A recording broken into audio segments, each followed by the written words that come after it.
All right, if we could make our way back to our seats, we can get this show on the road.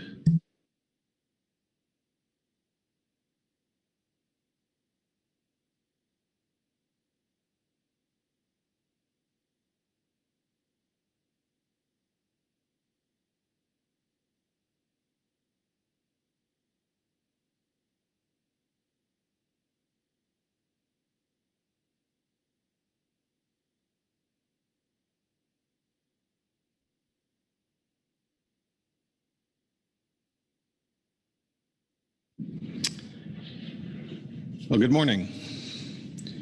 I'm pleased to call to order the 267th meeting of the Pacific Fishery Management Council in Vancouver, Washington. This meeting is open to the public, and copies of the meeting agenda and other documents used by the council during this meeting are available on the council's website. We encourage members of the public to testify and provide the council with comments on issues before the council at this meeting. Please note that the webinar chat feature should be used for technical issues and not to make public comment. To comment on an agenda item, you must sign up on our electronic public comment portal available on the June council meeting webpage. After public comment has begun on an item, no more names will be taken to testify. Each person has one opportunity to testify on each agenda item. Testimony on behalf of another person not in attendance will only be allowed within the period allowed for the person in attendance. Generally, I will limit individual testimony to 5 minutes for individuals and 10 minutes for groups or individuals representing organizations. Those times may be shortened depending upon the amount of public comment on an agenda item. We have a visual countdown timer that shows your remaining time allotment. Anyone wishing to include written electronic comments in support of your verbal testimony, please submit them in electronic format to the electronic portal when you sign up for testimony. Written comments must relate directly to your oral testimony to be accepted at this stage. After you speak to an agenda item, the comments will be posted and made part of the official record of this meeting. This meeting is being recorded and live streamed over the internet. Copies of the recordings will be available by contacting the council office, or you may purchase audio recording copies from the meeting recorder, Mr. Craig Hess. Let me remind council members and others to speak directly into your microphones so that all can hear, and that also means turning on your microphone when you're speaking. Lastly, I ask that all council members and members of the audience turn off the sound ringers on their cell phones and mute your connection while the council meeting is in session. I'd like to make some introductions, although I'm not sure everyone here is on the floor, but maybe they're listening. Miss Maggie Summer is a new designee for the National Marine Fisheries Service. She is familiar, of course, to the council. Mr. Josh Lindsay, also from the National Marine Fisheries Service, is a new designee. Ms. Jessica Watson from the Oregon Department of Fish and Wildlife is a new designee, and we met her at the last meeting. And also here with us is Ms. Nicole Hill, who's Deputy Science and Research Director of the Northwest Fisheries Science Center. Welcome, Nicole. So Mr. Merrick Burden will now call the roll of council members. Thank you, Mr. Chairman. This is the roll for the June 2022 meeting of the Pacific Fishery Management Council. Phil Anderson. Here. Karen Braby. Here. Michael Clark. Here. Benjamin Cross. Do not see Benjamin Cross or anyone here today. Robert Dooley. Here. Leela Lingo. Here. Mark Gorelnik, I'm here. Heather Hall, Here. Dave Hansen. Dave Hansen is not here today. Pete Hassemer, Here. David Hogan. Do not see David Hogan today. Virgil Moore, Here. Joe Oatman, Here. Brad Pettinger, Here. Corey Ridings, Here. Butch Smith, Here.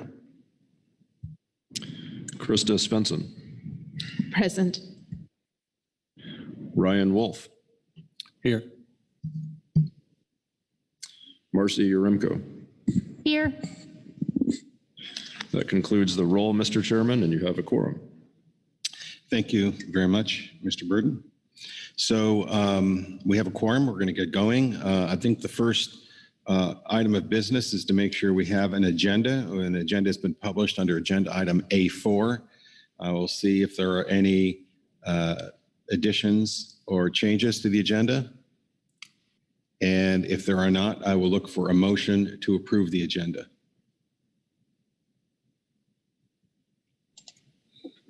Phil Anderson. Thank you, Mr. Chairman. I move the council approve the council meeting agenda as printed in agenda item A for June 2022. Thank you, Phil. Second by Heather Hall. Please speak to your motion as you think necessary. Looks like we have a full agenda with a busy week ahead. Thank you. All right. Any discussion? All right. I'll call the question. All those in favor say aye. Aye. Opposed, no. Abstentions? Motion passes unanimously. We have an agenda. We've got something to do this week. So that completes agenda item A3. And we have, oh, not A3, we includes the agenda. So now we'll go to the ED report. Mr. Burden. Thank you, Mr. Chairman. I do have a few things to raise for your attention. Starting off this week, I do want to speak to the COVID situation. As of today, we do have one positive COVID case in our midst. Excuse me, a frog in my throat all of a sudden. And of course, this has led us to consider our COVID protocols and ask for your help and understanding in making sure that those protocols that we have are followed and that we all take shared responsibility in ensuring we have a safe meeting. To reiterate, those protocols are everyone should have tested before traveling to the meeting. We've asked everyone to test upon arrival at the meeting. If anyone here or listening that is present has not done so, please proceed with doing so at your earliest convenience.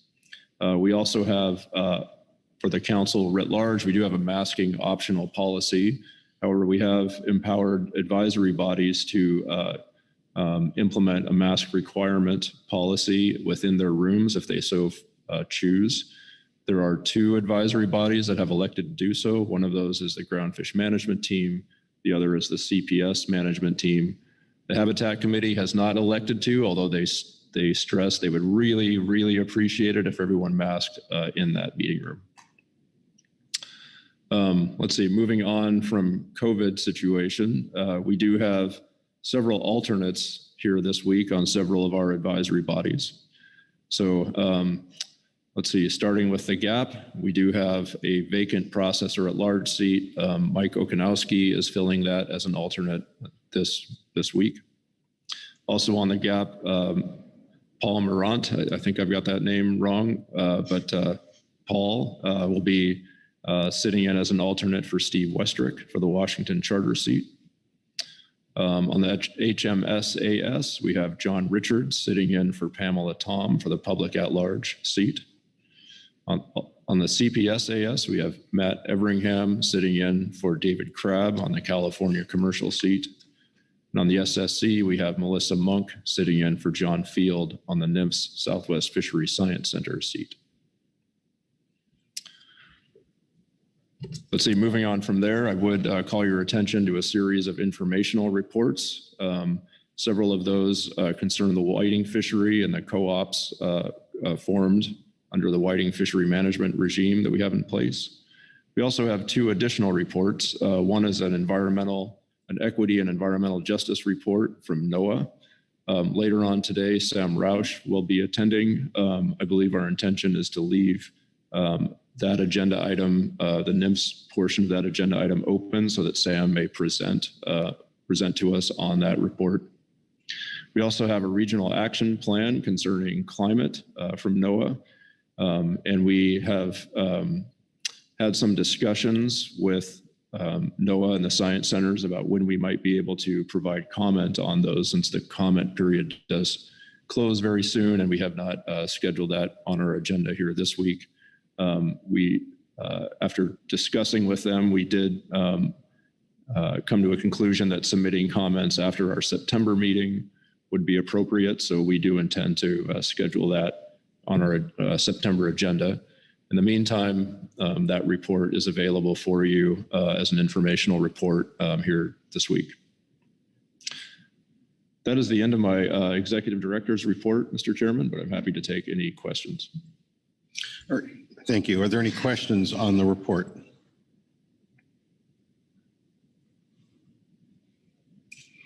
All right, thank you very much. Merrick, I'm not seeing any hands, and let me just check quickly online. I'm not seeing any hands there. So that completes this agenda item, and we'll move on to open public comment.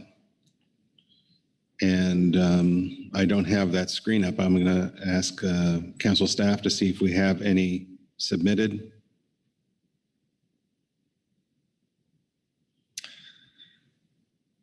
Mr. Chairman, I'm not aware of anybody who is wanting to speak at the moment. We do have, I'm aware of one report, public comment letter concerning new executive director for the California Wetfish Producers Association. That new executive director is Mr. Mark Fina.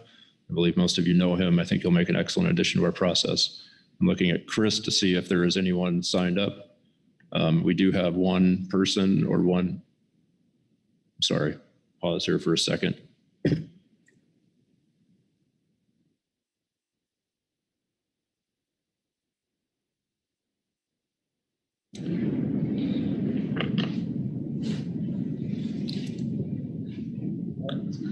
Oh, Mr. Wolf. Sorry, trying to get your attention. I have a management entity report before we go to public comment under this, if that's okay. Could you repeat that, please? Yeah, I have a report to make under B1 here for a management entity. All right, why don't you If that's go okay. ahead. There is one sign up for public comment here, or remote, someone who's signed up remotely. So why don't you go first, and then we'll go to Jacob Isaac Lowry. Thank you, Mr. Chair. Sorry for not getting my hand up earlier. I was confirming with Sam on his arrival later this afternoon, so I can confirm that what Merrick said is correct. Later this afternoon, he will be available to speak to the equity and environmental justice strategy that's in your briefing books as an information report, which is an IMSAN and an administration priority. Did want to also have a little more conversation about some of the other information reports, just to highlight the ones that NIMS has submitted or NOAA has submitted. There is one on the regional action plan, and this is a climate science strategy for implementing that for the Western Regional Action Plan from 2022 to 2024. I also wanted to give an update from our Office of Law Enforcement. You can see their annual enforcement report to the council provided as information report 6. But I also wanted to note that they're in the process of reviewing their statutory authorities and updating their 5-year enforcement priorities. These priorities outline their focus on making enforcement work as effective and efficient as possible for sustainable fisheries management. They anticipate having a tentative list of priorities posted on their website before the middle of July. And so wanted to let the council know once this is posted, the council family, the public will have an opportunity to review those and provide input via email inbox that will be posted on the OLE website for a period of 30 days. And then links and information for making public comments, we'll share those when they're available. And then finally, not in an informational report, but because I've seen some of the written public comment that has come in and maybe in anticipation of any comments that might come under future agenda items, I did want to provide a general update from our Protected Resources Division on the status of certain listing petitions that are underway. That could potentially impact council managed fisheries. The first is on Sunflower Sea Star. This was a petition we received in August of 2021. We did post in the Federal Register notice a positive 90-day finding on December 27th of 2021. And just as a reminder, a positive finding merely demonstrates that there is enough in the petition that says it may be warranted, and thus we will go under further review and scrutiny. So then the next part of that process is to explain we've done a positive finding, solicit scientific and commercial data or information that's related to that. That was requested by February 25th. And the anticipated conclusion is, of course, 12 months after we receive a listing petition, which would be mid to late August of this year. The second is for taupe or soupfin shark. That petition was received on February 15th of this year. We posted a positive 90-day finding on April 28th. We are asking currently for any scientific or commercial data or information to be submitted to NIMS by June 27th of this year. And then once again, the expected determination on whether potential listing or not would be expected around 12 months from the initial petition, which will be mid-February or so of 2023. And I'm happy to answer any questions on that. Thanks. Thank you very much. Are there any questions on the first public comment from NIMS?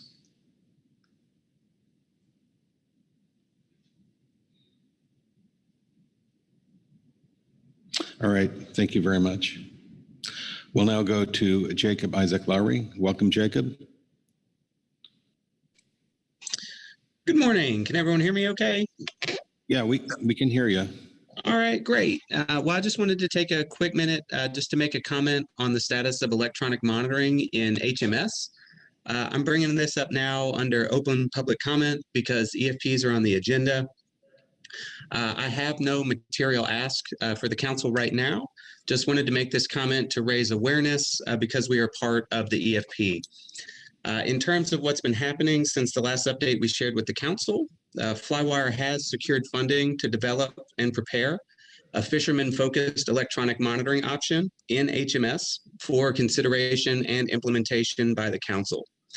We've collaborated closely with the team at National Marine Fisheries Service over the last few months to develop Flywire's data collection methodology such that EM data can be used for management purposes as soon as the policy-making process here will allow stakeholders to use it effectively.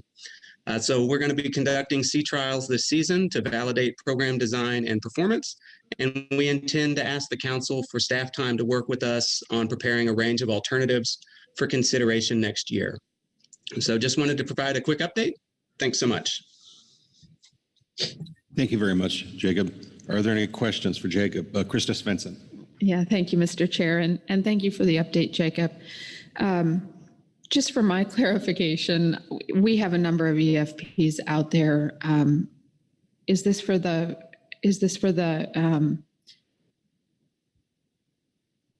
I can't remember what we called it. It's not longline, but it has some other term, or is this for deep set buoy gear? Can you clarify who you're planning on putting all of this on, and what other HMS applications, if any, it is going towards? Sure. Thanks for the question. Specifically, we're working on the brown EFP. It is that adjusted new gear type. But in working with the folks at National Marine Fisheries Service, the goal here, the anticipation is to set up the program such that it would be applicable to all gear types that are currently operating in HMS, including the deep set buoy gear as well that's coming down the pipe. Any further questions for Jacob? All right, thank you very much, Jacob. We don't have any other public comments other than the one that Sam Roush will provide after lunch. So we'll hold this agenda item open and come back to it. But for now, we'll move on down our agenda to under administrative matters, the report on the Council Coordination Committee meeting. And I'll turn to our Executive Director, Merrick Burden. Yes, thank you, Mr. Chairman. We did have a Council Coordination Committee meeting several weeks ago in Annapolis, Maryland. In attendance from this council, in addition to myself, was Chairman Mark Gorelnik, Vice Chairman Brad Pettinger, and NOAA Representative Ryan Wolf. That meeting, there is a meeting report contained in the briefing book for you. I'll try to summarize a few issues that may be of interest. Top line message was that much of the discussion was centered on issues concerning the Atlantic coastal councils. There was a lot of discussion about issues related to climate change. Of course, on the East Coast, they have different issues dealing with cross-council governance questions that took quite a bit of time and interest. There was also several discussions concerning area-based management and the 30 by 30 initiative. Coming out of that were a couple of items. One was a request from the CCC to NOAA to provide funding to engage in a mapping effort that would map out the areas that the councils have set aside for conservation purposes. That was followed up with some interest from several representatives of the National Council system to meet with the Center for Environmental Quality to communicate the various councils' efforts on area-based management. There were some other discussions, including the budget. So for this year, basically the council and commission budget has gone up a little over 3%. The president's request for next year is also another increase of a little over 3%. And there's some funding additional to that is being requested for climate change related issues, wind energy matters, and a few other things. We also spent some time talking about seafood competitiveness, marketing strategies. We spent some time talking about equity and environmental justice, and Sam Roush gave a presentation, the same one that you will hear later today. That led to some discussion about how to best go about reaching marginalized communities and achieving our equity objectives as councils. It was a fairly rich discussion that ranged from issues covering use of technology to more boots on the ground approaches to reach people within communities. So in addition to that, there were several other things. I don't feel like I need to talk through the entire report here, Mr. Chairman, because it is in your briefing book, but I'd be happy to take any questions or, of course, entertain any other comments either any of you have had that also attended that meeting with me. Thank you. Mr. Pettinger, do you have any? I have nothing additional. Are there any questions around the table on the CCC meeting? I mean, the meeting taking place on the East Coast was, a lot of the topics were very East Coast centric. Probably the 30 by 30 discussion and the equity discussion were probably the most relevant here. Corey. Thank you, Mr. Chair. Thanks, Merrick, for that overview. And reading through the report, it sounded like the CCC's EJ working group is doing some really good work and making some good progress there. And I was just curious about actually any of your thoughts on how this council can support and participate in that. Yes, thank you, Ms. Writings. That is a great question. We did hear a presentation that was given to the CCC from the working group that had been formulated leading up to that CCC meeting. That led to further discussion about how to keep fleshing that out. And so what we have elected to do is to set up a working group to continue with that work. I've talked with Dr. Jim Seeger about continuing on with that. And at this point, he would be our representative to that working committee. I don't know if there's room for more people. If there is interest around this table and further engagement, I'd be happy to discuss that with my fellow executive directors. But that's where we are at the moment. And that latest iteration of that committee has not yet begun.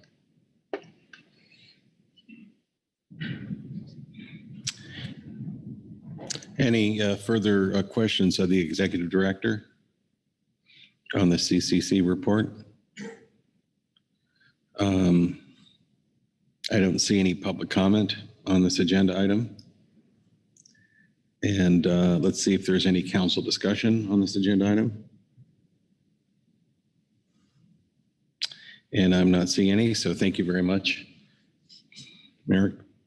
And that concludes, we're moving quite swiftly through this morning's agenda. But this will take us to a fairly substantive topic under agenda item C2, financial disclosure and recusal policy. And I'll go to Merrick, who will then introduce general counsel. Yes, thank you, Mr. Chairman. This agenda item does concern financial disclosure and recusal.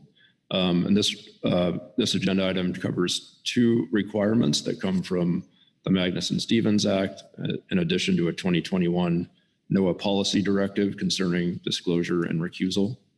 In that policy directive, NOAA General Counsel is to conduct an annual briefing for the councils on financial disclosure and recusal. And these briefings are intended to cover the completion of financial disclosure forms, the recusal process, and penalties. So this agenda item serves as the first of these annual briefings that will come before you. In the MSA, there is a requirement for a regional recusal determination procedure handbook, and that this handbook be developed by the NIMS regional office in conjunction with NOAA General Counsel. That handbook is intended to explain the process and procedure that's followed in preparing and issuing recusal determinations.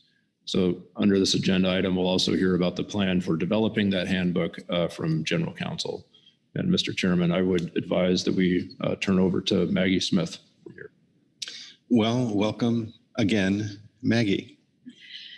Thank you, Chair Gorelnik, and good morning, council members. I have a brief presentation that will cover the topics that Mr. Burden just gave you an overview over. And then at the end, I'm happy to take questions or hear feedback if the council would like. So as Mr. Burden explained, there are two goals of this presentation. The first is to provide the recusal and financial disclosure information that is to be provided to the council annually. And the second is to inform the council about the new handbook requirement that came into effect with the new regulations that were put in place approximately 1 year ago, and our plan for developing that handbook. Next slide, please, Sandra. Okay, so the first thing to consider is what the Magnuson-Stevens Act requires with respect to recusal and disclosure.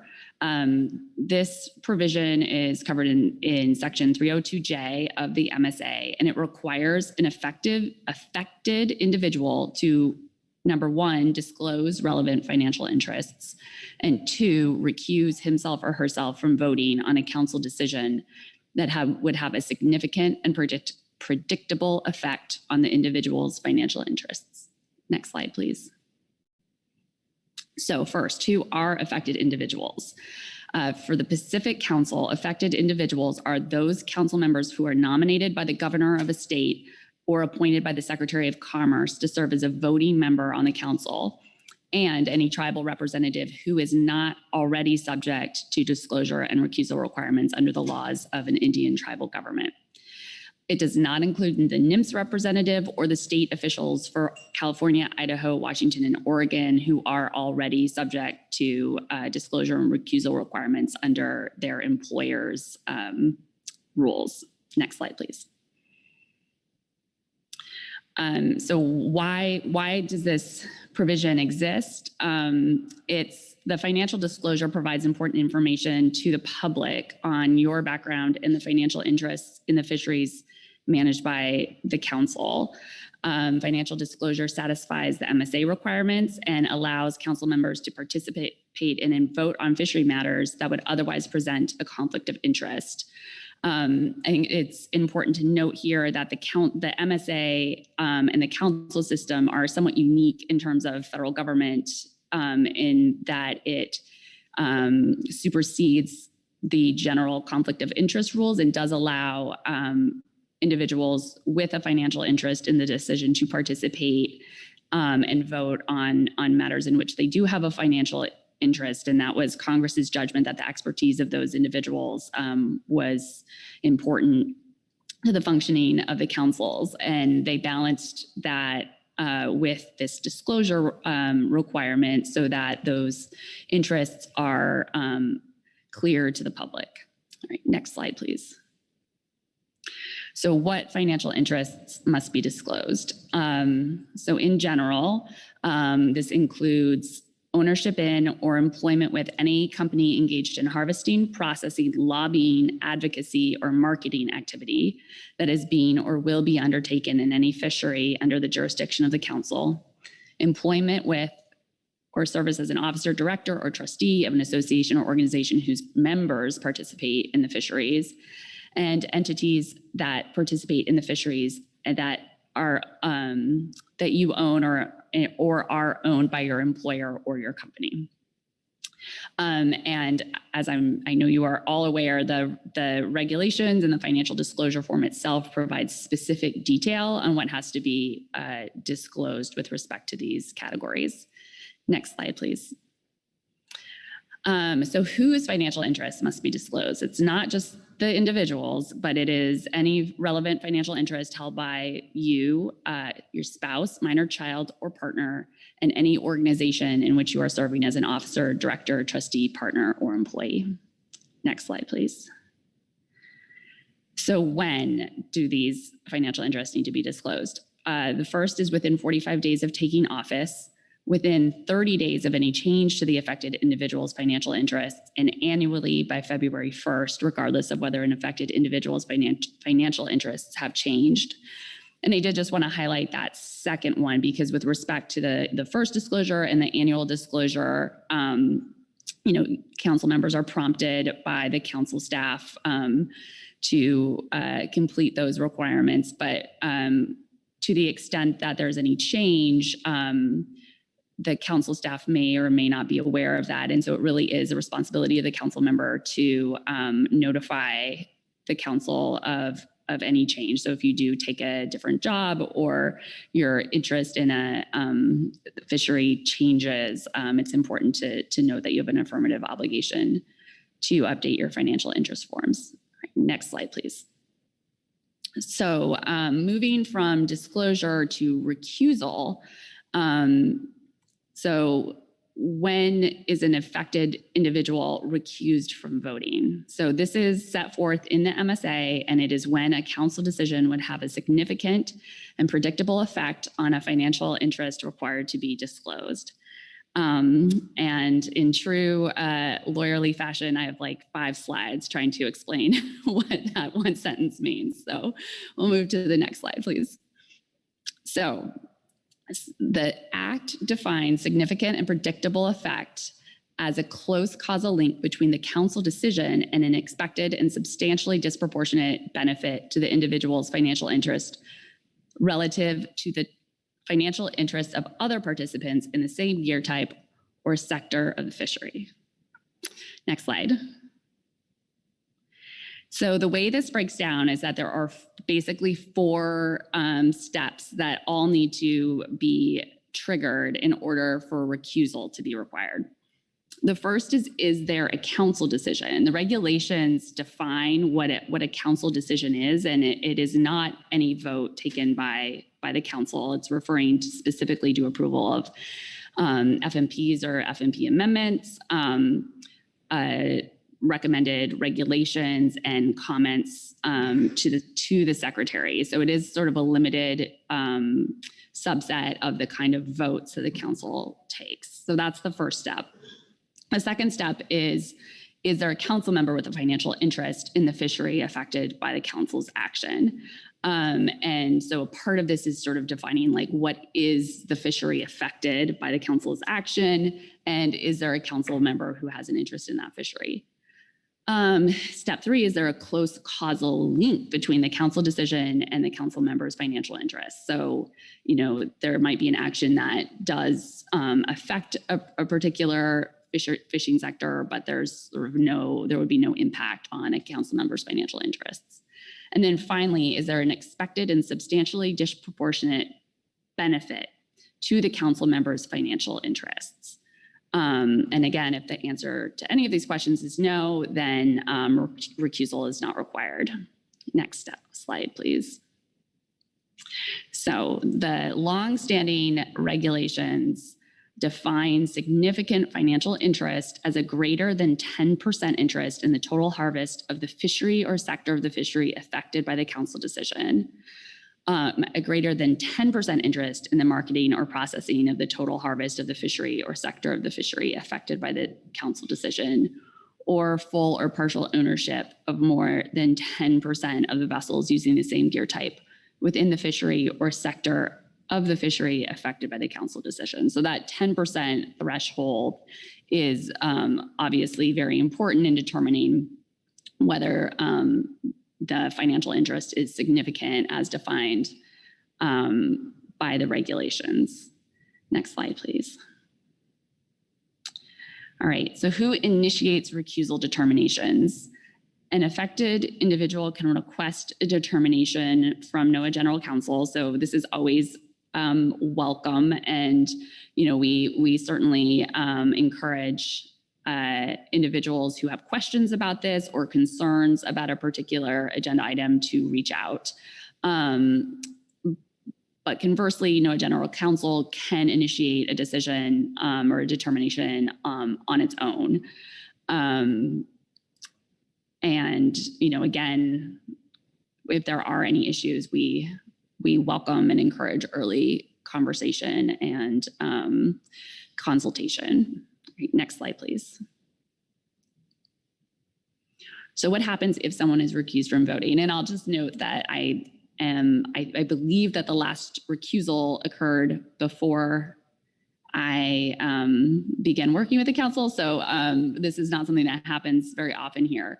But if there is a recusal, that individual can participate in the council decision deliberations after notifying the council that they are recused from voting and identifying the financial interests that would be affected. But they may present their comments and may state for the record how they would have voted on the council decision if they had been permitted to vote. Next slide, please. So can NOAA GC's recusal determinations be reviewed? So yes, any council member may file a written request to the NOAA General Counsel. So the NOAA General Counsel is my boss's boss's boss for a request for review within 10 days of the determination. And the General Counsel has 30 days from the date of receipt of the request to complete the review and issue a decision. However, we do not consider reversal of a determination as a cause for invalidation or reconsideration of a council decision. Next slide, please. All right, so I'm going to turn to the regional recusal determination procedure handbooks, which are required under the new regulations that went into place. and have very specific requirements. So the new regulations require regions to develop this handbook that will explain the typical process and procedure followed in preparing and issuing recusal determinations. It's to be developed by NOAA-GC in consultation with the region, and then a draft is to be submitted to the executive director for comments, which may occur at a council meeting should the council want to do that. Next slide, please. So here are the required contents as set forth in the regulation. A description for the process for identifying the fishery or sector of fishery affected by the action before the council. A description of the process for preparing and issuing a recusal determination relative to the timing of a council decision. A description of the process by which the council members and the public will be made aware of recusal determinations, and for a description of the process for identifying the designated officials who will prepare recusal determinations and attend council meetings.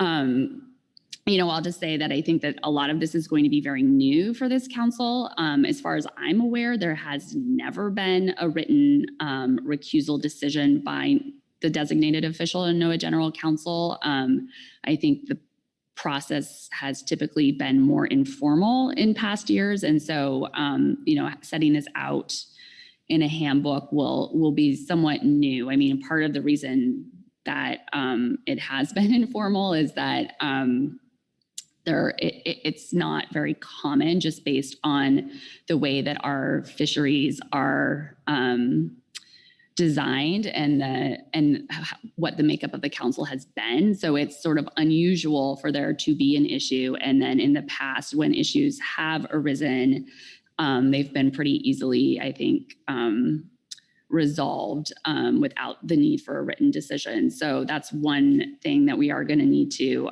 consider in determining the handbook here. Next slide. Oh, I had a few others. Are they not? I can just talk if I.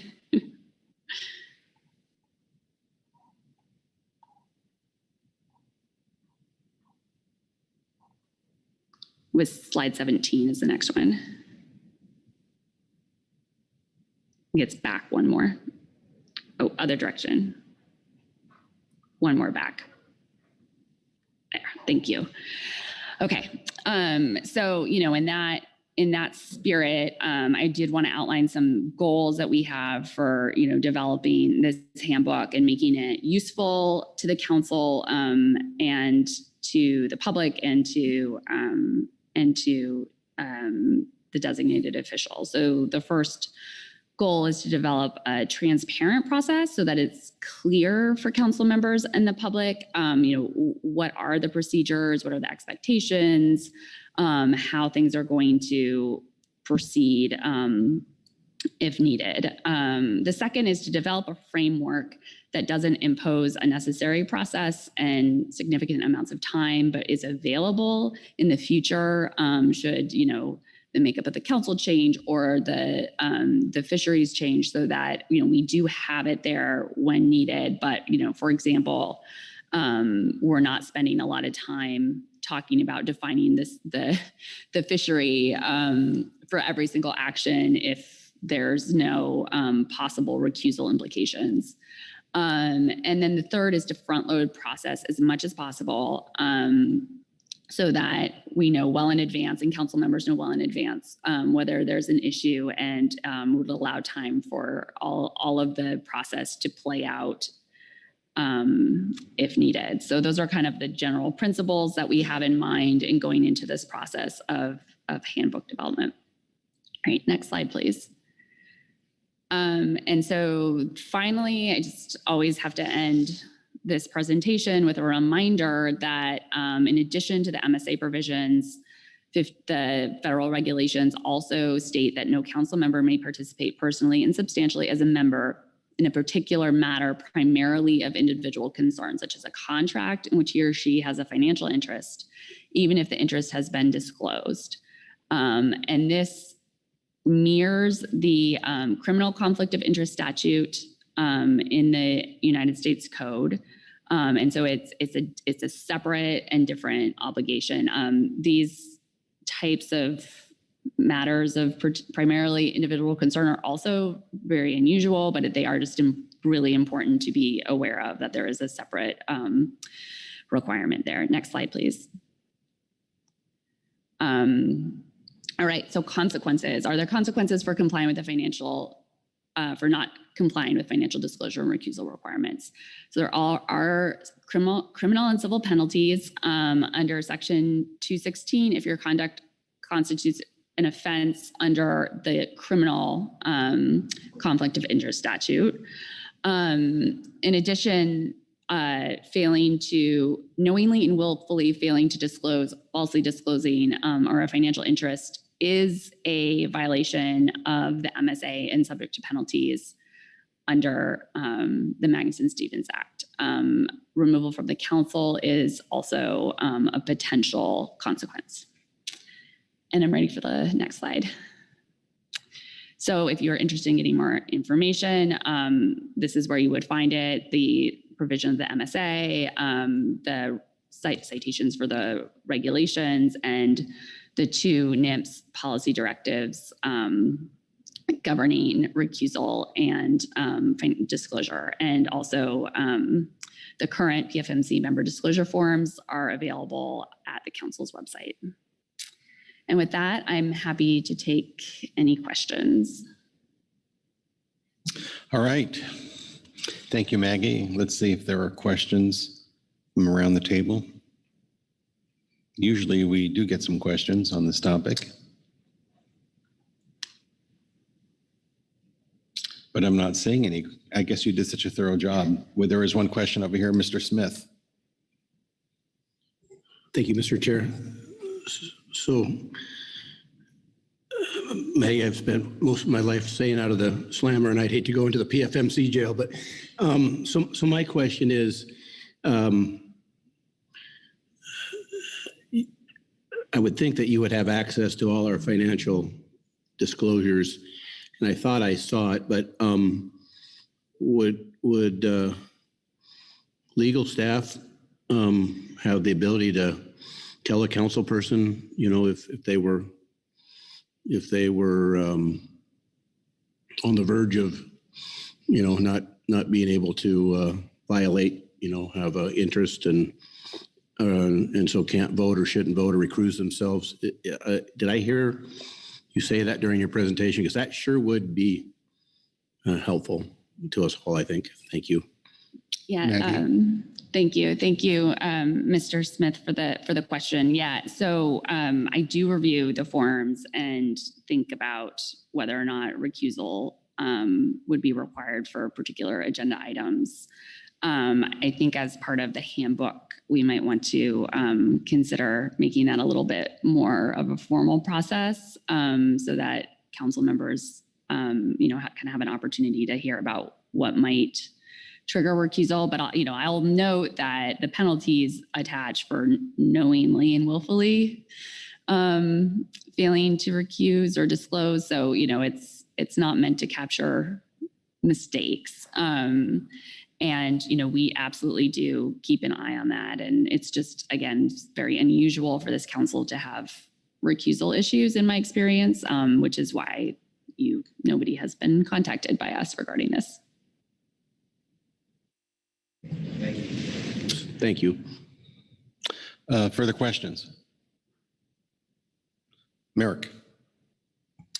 Thank you, Mr. Chairman, and thank you, Ms. Smith, for a very thorough presentation. I apologize if I missed this point, but in terms of the development of the handbook, do you have a timeline that is in mind for when we might be able to take a look at that? Yes, so there is going to be a national working group, so we'll see how that process plays out. But the regulations require it to be in place within 2 years, and so we're close to the 1 year mark. So I would expect to have something for review in the near future.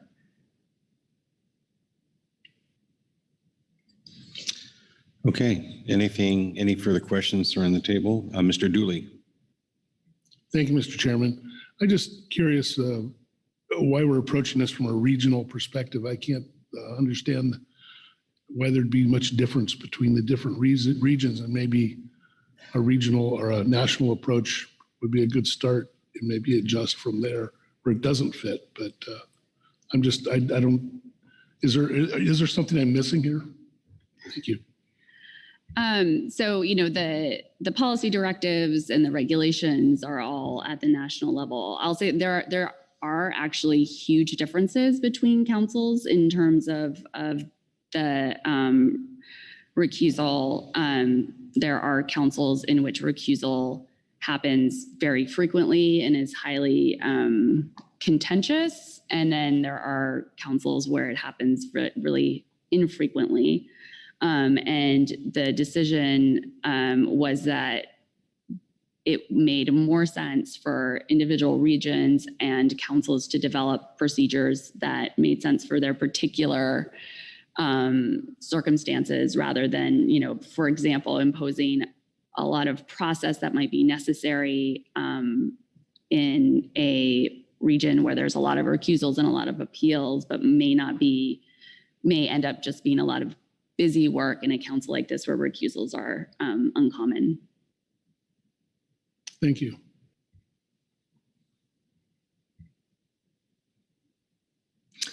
I'm not seeing any other hands. Let me see if there's a hand online. And I'm not seeing one. Thank you. Take us to public comment. I don't see any public comment cards submitted. So we'll take us to any council discussion here, if any.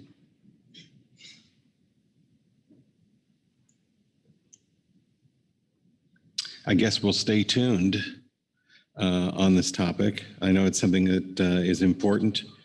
I think it's generally speaking a more serious issue in other regions, but it's still something that we need to pay attention to. So, Mr. Anderson. Sorry, Mr. Chairman, thank you. I'm slow on thinking of a question. Thank you, Maggie, for that overview. I just wanted to ensure that I heard you correctly when I believe you said that you take a look at the financial disclosure forms that those of us who are required to do so submit each year. And I would assume that if you see something that is of concern or something that we need to be particularly sensitive to, you would let us know.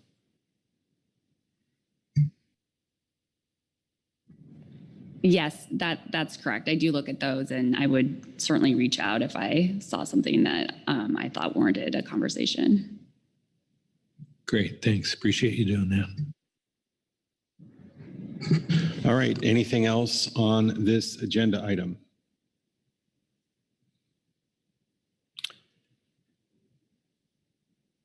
So that will conclude this agenda item. Thank you very much, Maggie. And that concludes our administrative items for the day. So, and that concludes my gaveling for the day. So I'm going to hand the gavel to our vice chair, who I believe is going to announce a break. Thank you, Chair Grelnick. And yes, we are. I'll take a break for 15 minutes and back here at 10:40.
Okay, if we could take our seats, we'll get started.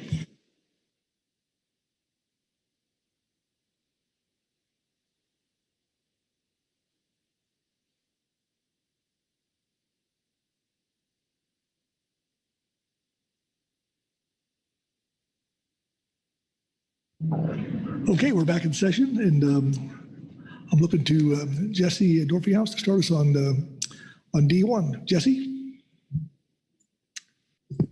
Good morning, everyone. This is agenda item D1, the Central Subpopulation of Northern Anchovy Assessment and Harvest Specifications.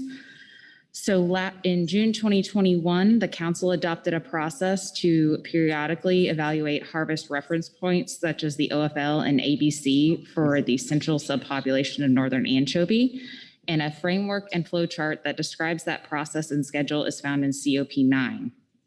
This meeting will be the first time that this framework is used in considering harvest specifications for CSNA. A benchmark stock assessment is provided for in attachment 1 and was reviewed by the STAR panel in December 2021. The SSC reviewed this assessment and the STAR panel report and will be providing your recommendations and adopting the assessment.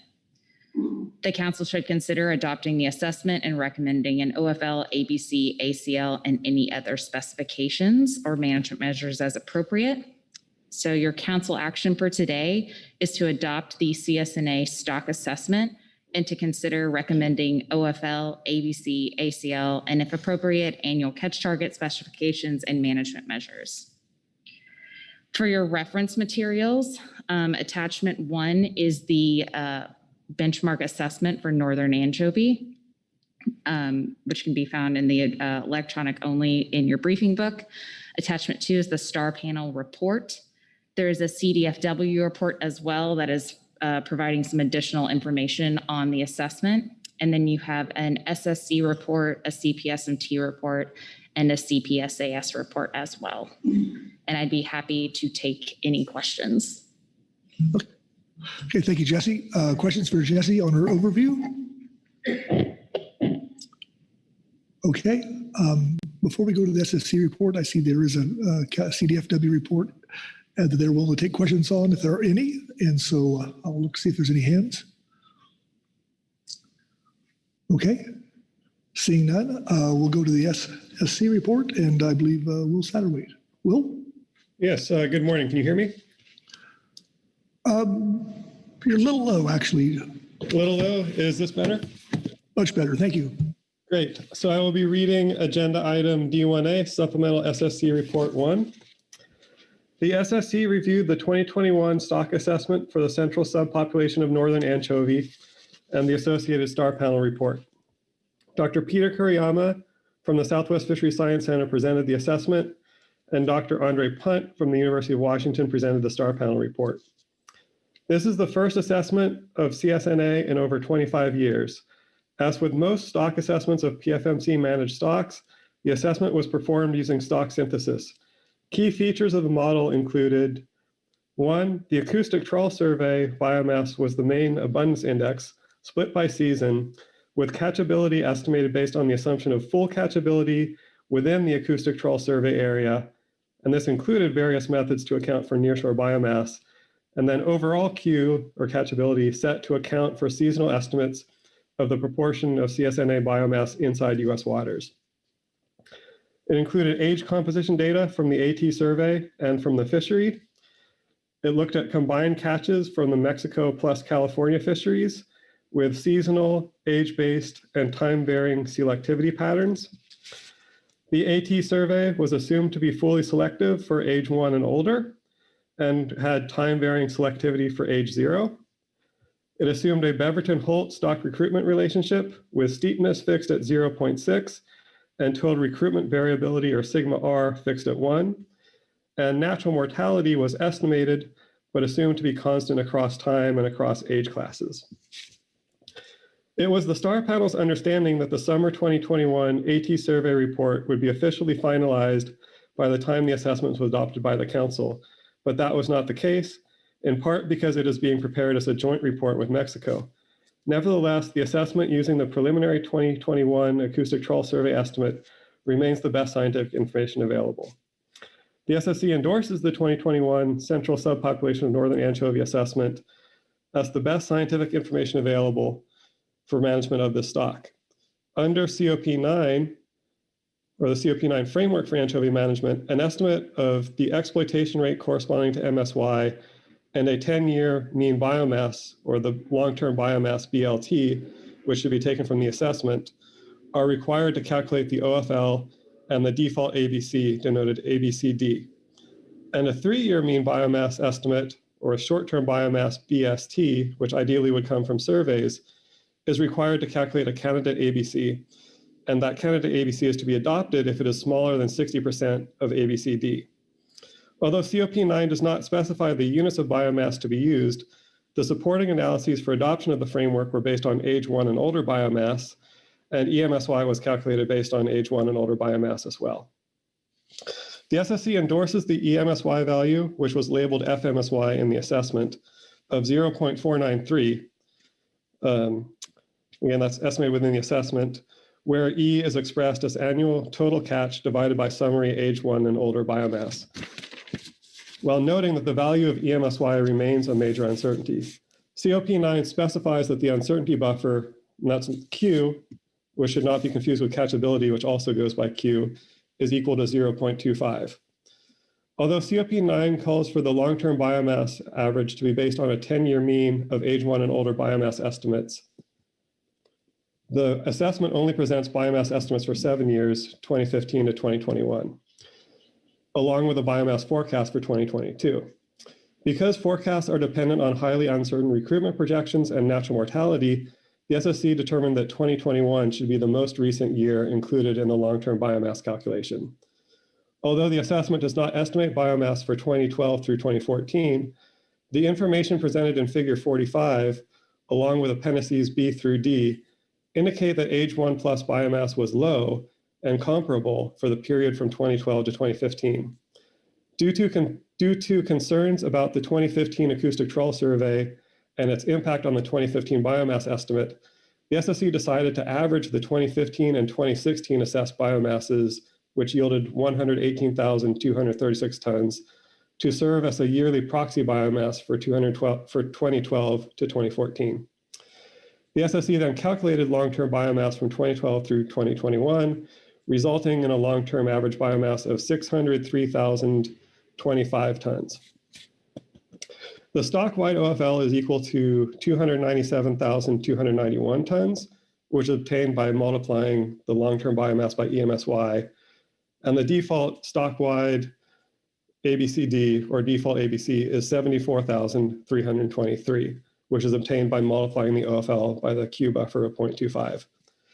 The FMP called for applying a distribution term of 0.82 to obtain OFL and ABC values for US waters, resulting in US waters OFL equals 243,779 tons and default ABC 60,945 tons. COP9 specifies that the short-term biomass used to determine the candidate ABC should be calculated as a recent 3-year mean of acoustic trawl survey estimates. However, no acoustic trawl survey was carried out during calendar year 2020, and survey results for 2019 and 2021 were publicly reported as total biomass, but not summary age 1 and older biomass. Given these constraints, for this management cycle, the SSC calculated the short-term biomass based on assessment estimates of stock-wide age 1 and older biomass. And this yielded a 2019 through 2021 mean stock-wide short-term biomass of 1,412,553 tons and a resultant candidate US waters ABC of 142,760 tons, which was obtained by multiplying the distribution term, the Q term, the EMSY term, and the short-term biomass. The SSC had to apply the distribution term since the assessment biomass estimates included biomass in Mexico. Since the candidate ABC value is larger than 60% of the default ABC, the US waters ABC should be set equal to the default ABCD value of 60,945 tons. In the future, AT survey reports to the Council should include estimates of age 1 and older biomass to facilitate direct calculation of the short-term biomass. Ideally, the acoustic trawl survey age 1 and older biomass estimates would be reported for U.S. waters, alleviating the need for a distribution term in calculating short-term biomass and the candidate U.S. waters ABC values. Several important data and research needs remain for the stock. In particular, there is substantial uncertainty in EMSY due to uncertainty in steepness, or selectivity, steepness, and natural mortality, which also have implications for other aspects of the assessment. The best treatment of nearshore biomass when nearshore acoustic trawl observations are unavailable remains an important consideration, as is the proportion of CSNA biomass in Mexico at various times of the year. Anchovy dynamics are rapid and involve spawning and growth year-round, which may be better captured by a continuous time or monthly model. Ecosystem considerations might be predicted to derive variation in natural mortality, but natural mortality is assumed to be age and time invariant in the assessment. Stock structure and the boundary between the central and northern subpopulations are also important uncertainties. An assessment, potentially conducted as a research assessment, in the near future, that is to say, sooner than the 8 years called for in COP9, might address some of these issues and could provide a full 10 years of biomass estimates for calculation of the long-term biomass. And that concludes the SSC report, and I'd be happy to take any questions. Thank you. Thank you, Will. Questions for Will on the SSC report? Frank Lockhart. Frank? Thank you, Mr. Vice Chair. In the middle of your last paragraph, you have a sentence, anchovy dynamics are rapid and involve spawning and growth year-round, and then go on, which may be better captured by a continuous time or monthly model. I think that that's probably a very complicated, well, in my mind, it seems complicated, but I'm just wondering, what would that involve compared to what we're doing now? Go ahead. Sorry. Yeah, that definitely would involve substantial new work. So, back in September 2016, the SSC had a report on the anchovy or CPS assessment workshop, which sort of noted that there were a lot of features of CPS biology that may not really be compatible with the stock synthesis software. That's really tailored in a lot of ways towards sort of longer-lived groundfish type life histories for the most part. And so most likely moving towards a more continuous time model would likely require moving away from the stock synthesis software and potentially the development of some novel software. That said, I believe it is possible to run stock synthesis in a monthly mode, which might get us most of the way there. Thank you, Frank. Further questions on the SSC report? Corey Ridings. Thank you, Mr. Vice Chair. Thank you, Will. I'm referring to near the top of page 2 of the report there, looking at the fact that the assessment did not estimate biomass for 2012 through 2014. So I was curious what the scientific justification for averaging 2015 and 2016, and why not just use the 2015 value? Thank you. Yes, thanks for the question. So, this was something that the SSC struggled with a little bit. I think, in the STAR panel, there were concerns raised about the 2015 AT survey in particular. We did note that the assessment does think, or the assessment does estimate a larger biomass than came out of that survey. But even so, there was some concern about just the reliability of the 2015 biomass estimate. And there was some concern about just the idea of using a single year to extrapolate to multiple other years. And so, the idea, I think, in part was that by including both 2015 and 2016, that, sort of allowed some degree of averaging over different estimates, which, may help a little bit with sort of integrating out the effects of year-specific observation error.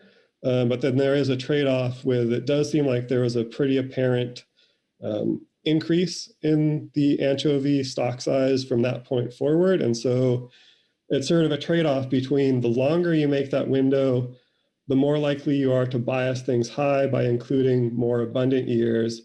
But the narrower you make that window, the more sort of prone to sampling error you are. So yeah, it's sort of a trade-off, and that's kind of where we landed. Again, ideally, I think we would have had an assessment with 10 years worth of direct estimates to work with. But then lacking that, it was sort of the idea of trading off. We are probably introducing a little bit of bias by looking at years as the stock seems to be increasing, but we're also potentially integrating out some sort of individual year observation error or estimation error. Corey, good. Thanks. All right. Thank you, Corey. Further questions for Will on the SSC report? Okay. Seeing that, thank you, Will.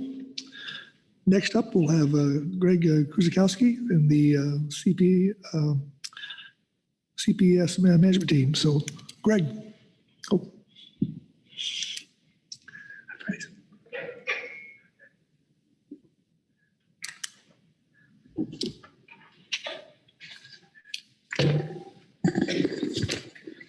Thank you.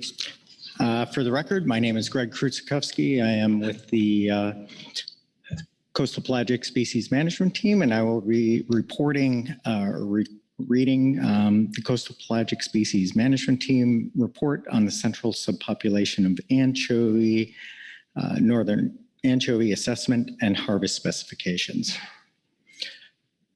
The Coastal Pelagic Species Management Team and the Coastal Pelagic Species Advisory Subpanel and the Scientific and Statistical Committee jointly received a presentation from Dr. Peter Kuriyama of the National Marine Fisheries Service Southwest Fisheries Science Center on the benchmark assessment for the central population of northern anchovy. Dr. Andre Punt also presented information about the Stock Assessment Review Panel report. The CPSMT appreciates the efforts made by the Stock Assessment Team to provide the benchmark assessment and by members of the STAR panel that reviewed the first draft of the assessment back in December 2021. The framework flowchart developed for CSNA by the Pacific Fishery Management Council and provided in Council Operating Procedure 9 calls for utilizing a 10-year average of biomass estimates from a benchmark assessment to set the overfishing limit, OFL, and the default ABC. The current assessment was not able to provide the full 10 years of biomass estimates to be averaged because the index of abundance used for assessment by the Southwest, based on the Southwest Fisheries Science Center acoustic trawl surveys, began in 2015. For future assessments, the full 10 years of estimates should be available. Nevertheless, the work done at the STAR panel in Request 33 and methods used by the SSC provide the information needed to manage fisheries for this stock and set harvest specifications. The CPSMT also notes that although not explicitly stated in COP9, both the long-term biomass and the short-term biomass parameters utilize age 1+ biomass. The modeling work utilized age 1+ biomass for the CSNA framework approved by the council, and you can see the reports on that in the links provided. The CPSMT recognizes the SSC's calculations of OFL and ABC utilize the best scientific information available to implement the harvest control rules in the CPS Fishery Management Plan and the CSNA framework in COP9. The 10-year average biomass provided by the SSC for the entire stock is 603,025 metric tons. To calculate the proportion of the stock in U.S. waters, the distribution term of 82% is applied, resulting in a BLT of 494,480 metric tons. The MSY, labeled FMSY in the CSNA assessment report, value from the assessment is 0.493. And the ABC buffer or Q parameter is 0.025. The management values for OFL and ABC are calculated in the following two equations. I'm not going to read the equations, but the OFL results in 243,779 metric tons, and the ABC default equation results in 60,945 metric tons. The acoustic trawl survey results provided in the NIMS or the NOAA tech memos do not routinely provide age 1+ biomass for CSNA or for other stocks. And the report for 2021 is not yet available. The CPS-MT agrees with the SSC that using estimated stock biomass from the assessment is the best available method for calculating BST. The ABC reduction trigger will not be implemented at this time based on the BST, but will be checked again in June 2024. The CPS-MT understands that the survey and STAT have determined a method that will allow the age 1+ biomass for CSNA to be included with future survey results, which will facilitate the next check on the trigger. The CPS-MT recommends that the council adopt the assessment and the OFL and default ABC recommended by the SSC shown in Table 1 below.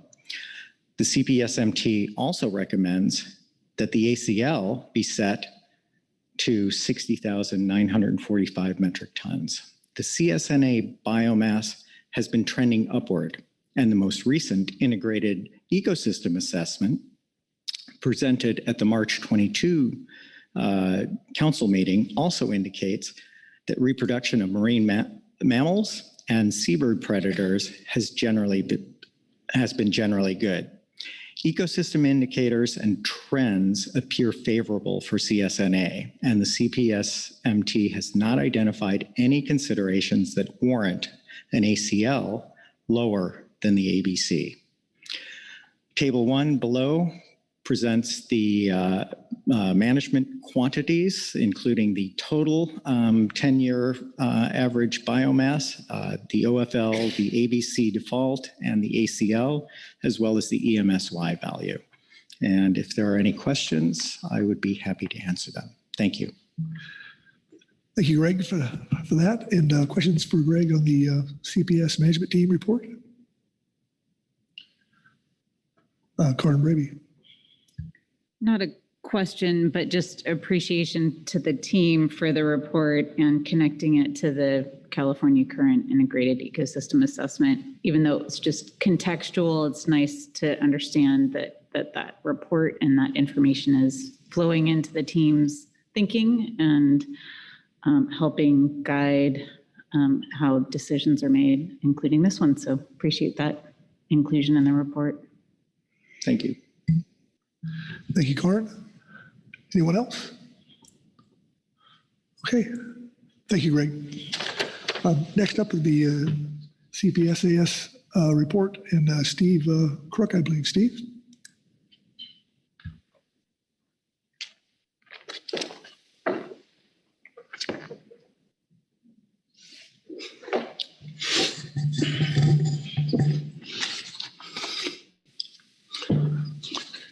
Mr. Chairman and council members, my name is Steve Crook. I'm the recreational representative on the CPSAS. I will be reading from agenda item D1A, supplemental CPS report. The Coastal Pelagic Species Advisory Subpanels, Coastal Pelagic Species Management Panel, and Scientific and Statistical Committee jointly received a presentation from Dr. Peter Kamura of the Southwest Fisheries Science Center on the benchmark assessment of the central subpopulation of the northern anchovy. The CPS appreciates the effort made by the stock assessment team to provide the benchmark assessment and by the members of the stock assessment review panel, which reviewed the draft of the assessment in December 2021. The CPS shares the same concerns of the CPS management team with regards to the 10-year average of biomass estimates to set the overfishing limit and the default allowable biological catch. Currently, the assessment only goes back 7 years because the acoustical trawl surveys conducted by the Southwest Science Center only go back to 2015. Prior to that, assessments were not consistent with the time period from 2015. Following the CPS management team lead, the CPS-AS will accept the stock assessment review panel and SSC use of the information needed to manage fisheries for this stock and to set harvest specifications. The CPS deferred to the management team and recognizes the SSC's calculation of OFL and ABC utilize the best available scientific information to implement the harvest control rules in the fishery management plan and the central stock framework for Council Operation Procedures 9. The statement by the CPS management team provided details on how the OFL and ABC were determined. The CPS would like to see future biomass estimates available in a more timely manner. We realize the 2021 estimate was delayed by international aspects of the CPS survey. Finally, the CPS-AS recommends following the CPS management team lead and adopting the necessary OFL ABC recommendations by the SSC as seen in Table 1. Further, the CPS-AS wishes to follow the recommendations from the council management team that the ACL be set at 60,945 tons. The conservation representative supports public comments requesting the National Marine Fisheries Service to include in the 2023 specification rule a requirement that the NIMPs specify new catch limits if short-term biomass drops below the numeric threshold of 40% as outlined in Council Operating Procedure 9.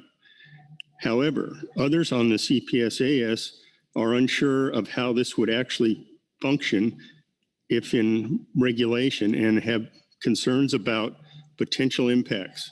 If the council is interested in this policy, the CPS-AS suggests taking this up at a future meeting to understand how the mechanism could work. And with that, are there any questions? Thank you, Steve. Questions for Steve on the advisory panel report?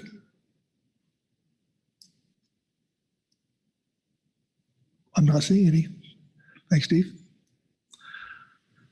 That takes care of advisory bodies, and it takes us to public comment. I know we have a couple of people signed up at least, so we'll wait till it comes up on the screen.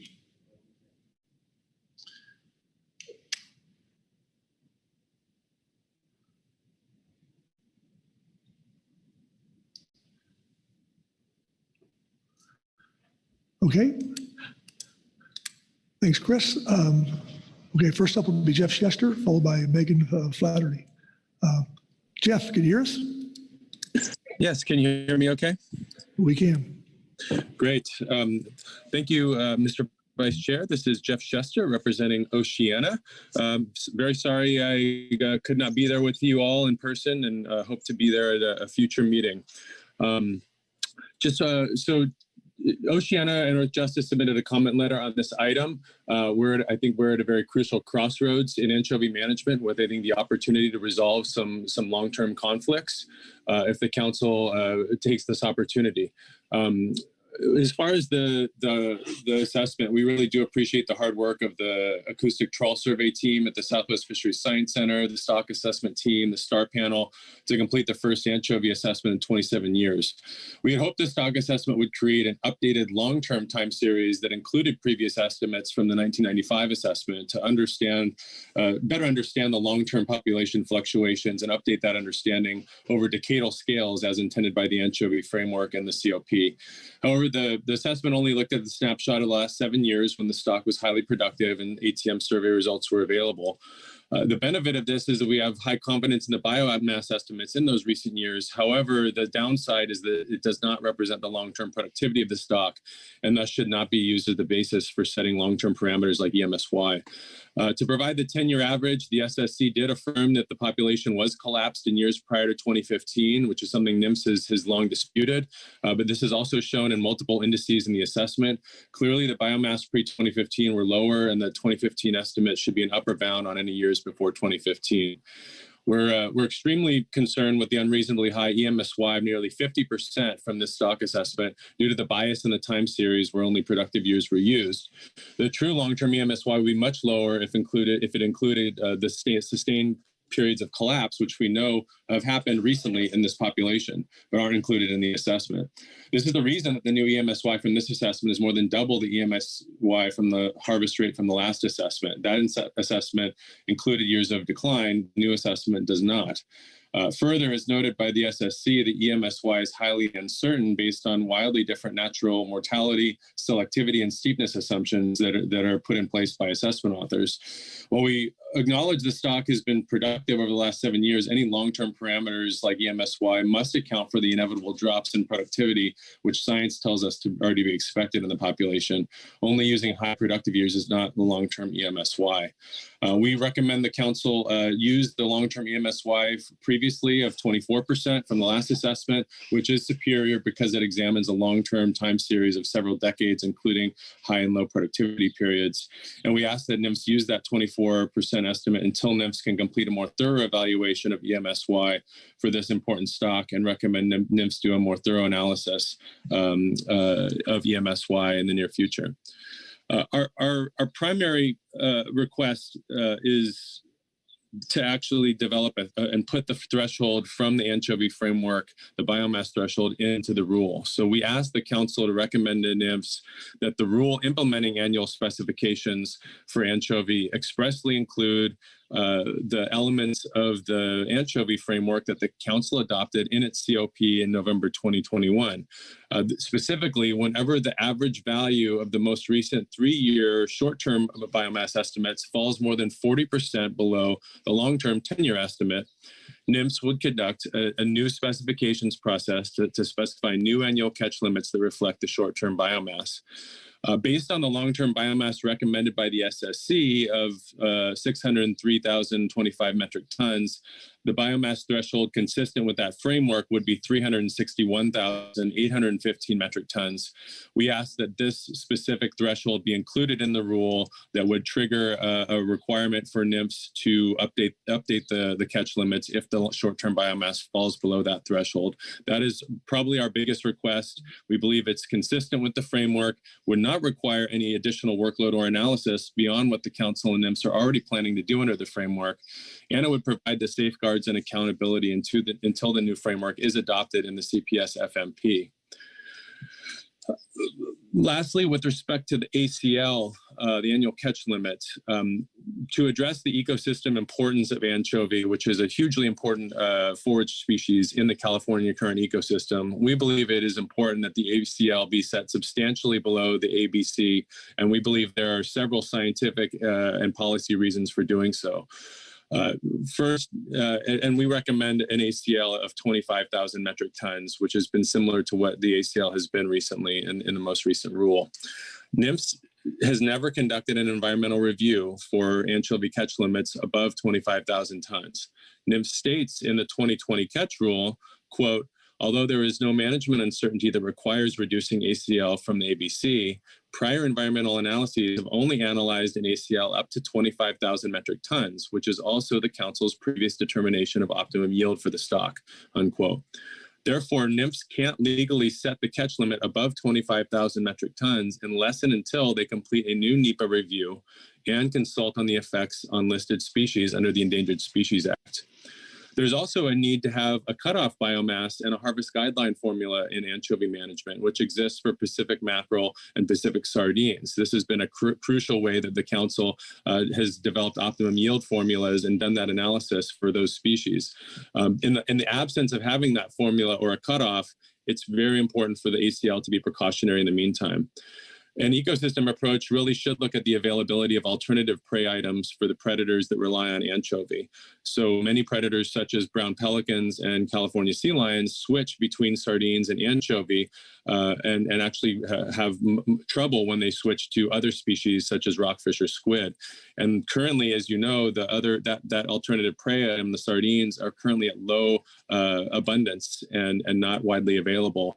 And while anchovy do appear to be abundant now, there are cases, for example, the recent pelican die-off in Southern California and Central California that has been caused by starvation.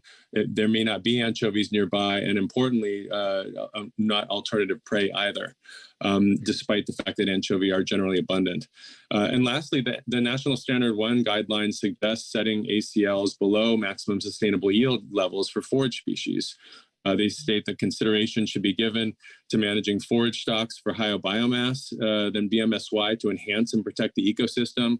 They also state that the optimum yield considerations are to be considered in setting the ACL. For example, the ACL could be set lower than the ABC to account for ecological, economic, and social factors. Specifically, as an example, the needs of forage fish, and that's from the National Standard 1 guidelines. So those are our basic requests. So for future actions to, I think, address the major uncertainties and consistent with the SSC's review, we urge the council to recommend and plan for a new stock assessment for anchovy in 4 years rather than 8 years. We also reiterate our request to amend the CPS fishery management plan to describe the anchovy framework and the updated formulas for setting OFL and ABC. Develop a harvest guideline control rule to set ACLs that has a cutoff biomass below which the directed fishery is closed. Establish a minimum stock size threshold for anchovy in the FMP, and establish an annual or biennial specification cycle for anchovy. I'll just note that I was very impressed personally with the SSC's thorough review and of the numbers and how they put all that into the framework, and basically decided and had to make some judgment calls based on their scientific expertise and debate about what the best numbers to use in management are. And without a biennial specifications process, it's unclear how a thorough review like that could take place. And so that's why we do think ultimately anchovy should be managed every 2 years. But critically, just to summarize our big ask of ensuring that the biomass threshold that's already been adopted in the COP framework is simply stated and put into the catch rule itself. So with that, I'll thank you for all your attention over this. For the last 7 years, the anchovy has been a perpetual issue, and we believe with the recommendations we put forward today that the council could, I think, find an amicable end that all stakeholders could live with, that could help put a lot of the conflict behind us and move on to the next phase of anchovy management. So thank you so much for your attention and your thoughtful work in conservation. Thank you. Okay, thank you, Jeff. Questions for Jeff on his testimony? Okay, seeing none. Thanks, Jeff. Oh, I'm sorry. Brianna Brady? Good morning. Hello, everyone. Thanks, Jeff, for the public comment. I believe you had explained that adding this to the regulation to have that threshold wouldn't add workload, and that you wanted to have a 2-year spec cycle. Were you also considering the workload involved with the 2-year spec cycle when you had said that? Thank you through the vice chair. Thank you, Brianna, for the question. In making that statement, the point was that if the number of the anchovy biomass goes below that threshold, and that the trigger is reached as per the framework, then the council and NIMS would do a new specs under the framework. And so putting that in the regulations wouldn't add any additional workload was the point. I do agree with I think the point that you're raising, Brianna, that the if there were a biennial specs process, that would be more workload than not doing specs every 2 years. We do acknowledge that anchovy is the highest CPS finfish that's currently caught. So we believe that they're, consistent with groundfish and Pacific mackerel and even sardines, a 1 to 2 year spec cycle is the most appropriate way to meet the requirements of the law. So I'm not arguing it's not going to be some additional workload. But I don't think having the threshold in the rule would be additional workload. But our request for 2 year specs ultimately is to meet the requirements of the law and recognize the importance of a responsive management regime for anchovy. Okay, thank you, Brianna. Further questions for Jeff? Okay, not seeing any. Thanks, Jeff. Next up is Megan Flaherty. Megan? Hello, Council. My name is Megan Flaherty. I'm with the San Diego Audubon Society. Can you guys hear me okay? We can. Okay, great. I want to thank you for allowing me to speak this morning. For nearly a decade, San Diego Audubon and our volunteers and staff have been involved in this ongoing process to reassess the management of the central subpopulation of northern anchovy. And the reason that we're involved, we've talked about many times, its importance as a forage fish for many threatened, endangered, and declining sea and seabird species that are found in San Diego County. So we do appreciate the work, the years of work and effort that has gone into getting us to this point. We appreciate removing the distinction between monitored and actively managed stock categories, and we do think that we're moving forward. But that being said, there's still a lot that needs to be done to make sure that the adopted framework actually achieves the goals of ecosystem-based management that leaves enough forage fish in the ocean to protect our declining seabirds, which have declined by an estimated 70% in the last 50 years on a global scale, by the way, as well as our marine mammals that are also feeling the impacts of a warming ocean. So as Jeff mentioned, there does seem to be some odd statistics that are being used to calculate the long-term biomass of this population. It seems really inappropriate to focus only on the 7-year recovery period of 2015 to 2021, instead of also considering the 3 years prior to that. Instead of having an averaged amount, we know that that was much closer to 2015 than 2016. And it seems like there's some real flawed logic behind that. We also want to ask that the rulemaking process have a 2-year effective period because this species does experience significant fluctuation over a matter of years. In fact, it can collapse by over 99% in only a year or two. It seems inappropriate to have a longer effective period. We also ask that the ACL is no greater than 25,000 metric tons per year, which was what it was previously. We find it inappropriate to raise this in light of the flawed calculations that were used to create the long-term biomass estimates. I just want to remind you guys that the vast majority of the public that you are representing today that benefit from your hard work, that are able to go out and recreationally fish, enjoy our oceans, enjoy all of the marine ecosystems and the animals that make up those ecosystems, are not here today, and they're not actually that involved in this process. So in light of what's going on with our oceans, many changes that are happening that we have little to no real understanding of with a warming ocean and acidifying ocean, and in light of some of the missing data that you have to come up with the long-term biomass, it seems more appropriate to be cautionary when setting some of the limits on this extremely important forage fish, especially when we're seeing large die-off events on recently recovered species such as the brown pelican. So we did submit a letter several days ago with more specific asks of the council, but we just are here to remind you that there's big consequences for this decision for all of the marine mammals and seabirds and other ocean animals that rely on forage fish. Thank you so much for your time. Thank you, Megan. Questions for Megan on her testimony? Okay, I don't see anybody. Thank you, Megan. And that will conclude public comment and take us to council action. We do have a few things to act on. So as Jesse went over earlier, so with that, I'll open the floor for council discussion. Brianna? Thanks, Mr. Vice Chair.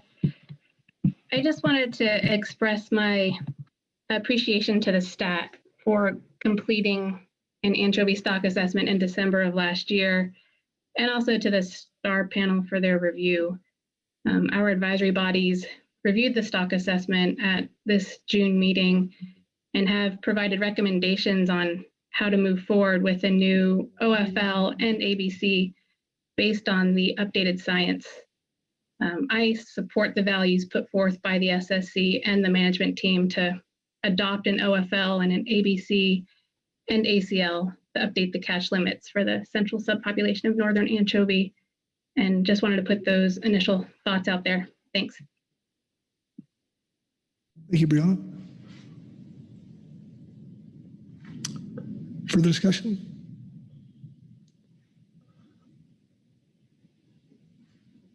Phil Anderson.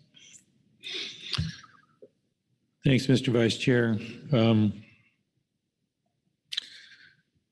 Well, first of all, this is this moment we've long awaited for in terms of having a stock assessment on northern anchovies. This is the central subpopulation of northern anchovies. Forage fish and the way this council has addressed forage fish species and recognized the importance. We have a long history with that. I was kind of reflecting back on the managing our nation's fisheries number 3 that was held back in our nation's capital a few years back, and forage fish was one of the main topics that was discussed at that forum, and it was really the pillar of the topic areas that I know I spoke to as being privileged to have an opportunity to be a part of the wrap-up panel. When I look at our CPS FMP under harvest management, I'm just going to read a little excerpt from it. It says, conservative and ecologically driven management strategy. The council has demonstrated a consistently conservative approach to CPS harvest management in response to their ecological role as forage and importance to the West Coast fisheries. Goes on to talk about that the FMP allows the council to consider ecosystem needs when setting annual catch limits, targets, guidelines, and then references what we did in developing the harvest control rule for Pacific sardines. It's, I don't know if it's how to characterize the timing of our stock assessment for anchovies. We were in a pretty difficult time period with ocean conditions over a long period of time, and more recently we've seen some more favorable conditions that have resulted in some rebounds in species such as anchovies, thankfully. The importance of anchovies in their overall context of forage species, I put them probably at the top of my list when I think about all the species of fisheries resources that depend on them, as well as seabird populations that and other species, marine mammal species. I can't hardly think of another forage species that's more important to our ecosystem. I'm looking at the reports from the management team, the advisory panel that supports setting the ACL equal with the ABC. And then I'm looking at the catches in recent years. I don't know exactly how to look at them, but I was adding up the 2 semesters for the last couple of years, and we've been, 6,000 tons or less in catches. I think for me, jumping from 25,000 up to 60,000 as an ACL is concerning to me. I don't believe that it's consistent with the policies and decisions that we've made previously in setting ACLs for important forage species such as anchovies below the ABC by some distance. I think there were some arguments brought forward in Oceana's letter that rang true with me in terms of needing to assess the effects of going above the level of 25,000 metric tons that we've had in the past before we jump up to that. But it's counterintuitive to me from a forage fish species management perspective to set the ACL equal with the ABC, but particularly in recognizing our harvest management strategy that's articulated in the CPS FMP on 3.5.2.1, which references our rationale for how we treated sardines, that like other harvest control rules in the FMP favors maximizing, it favors maximizing biomass over maximizing catch.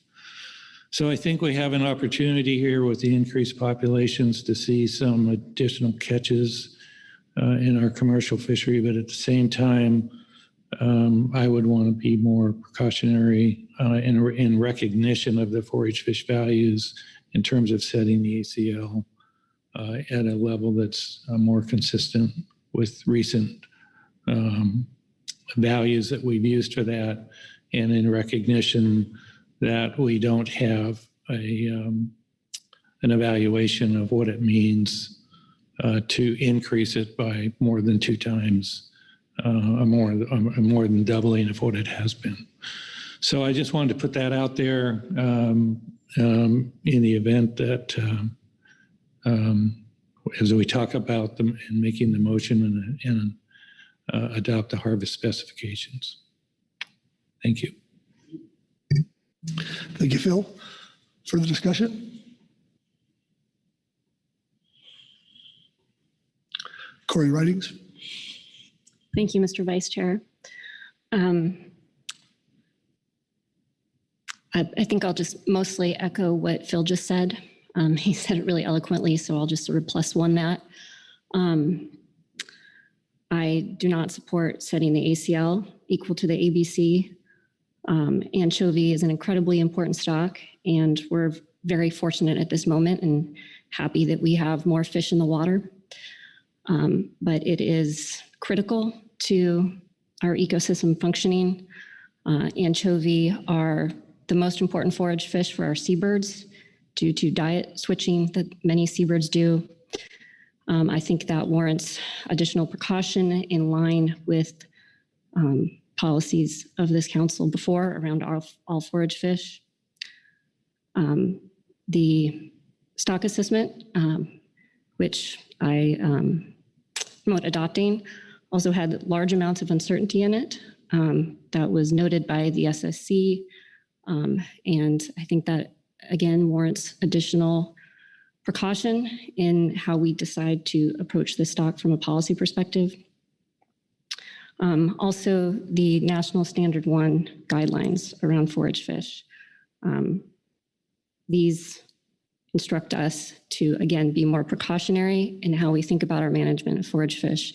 And I think this is a really good example of when we need to recognize and take that precaution and not set the limit as high as it can possibly be set. So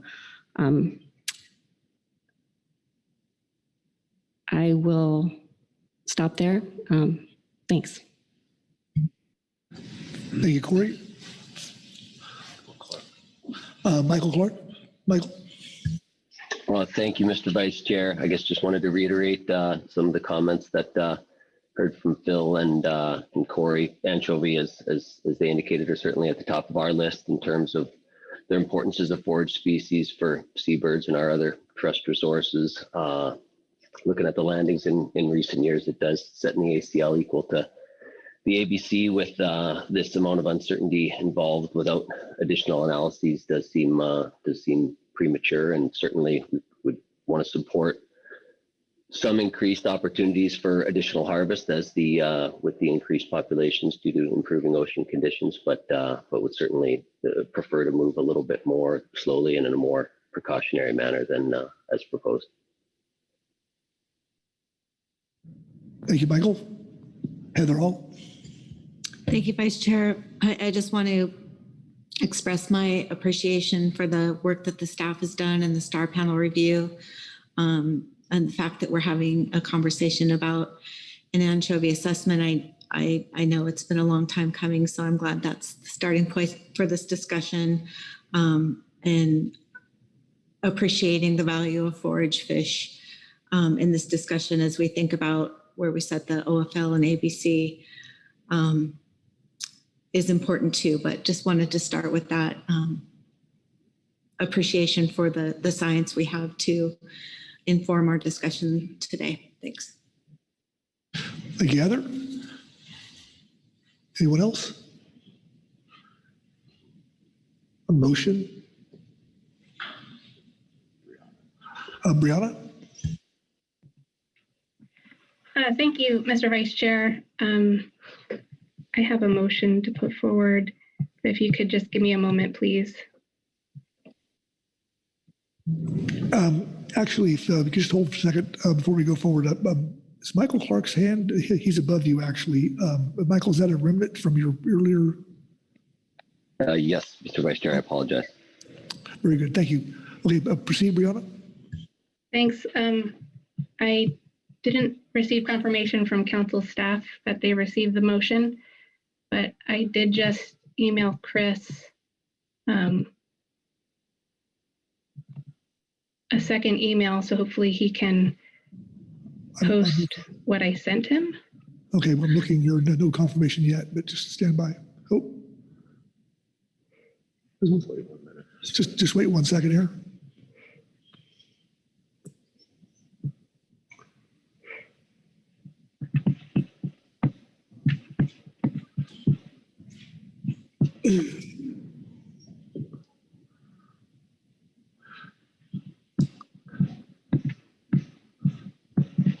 The ether's a little slow today, but it's warming up.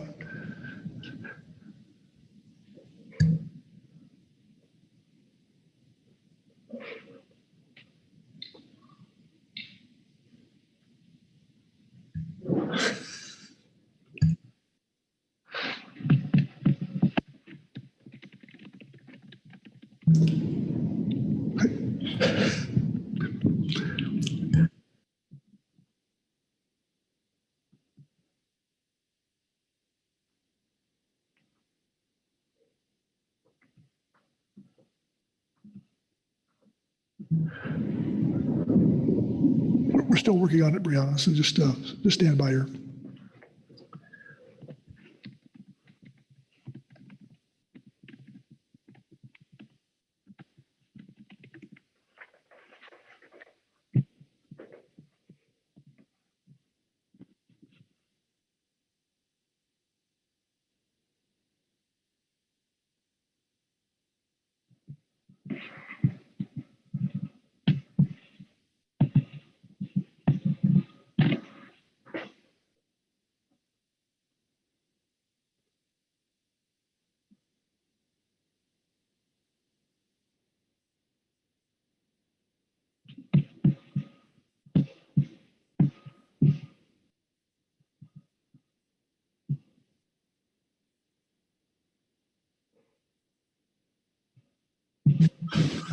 Okay, Brianna, the motion is on the screen, so proceed. Thank you, Mr. Vice Chair. Thank you, Chris. If you could just make that 25,000 metric tons, please. Thank you. So the SSC, the full SSC, reviewed this new anchovy benchmark assessment during this meeting and determined that the assessment represents the best available science for management.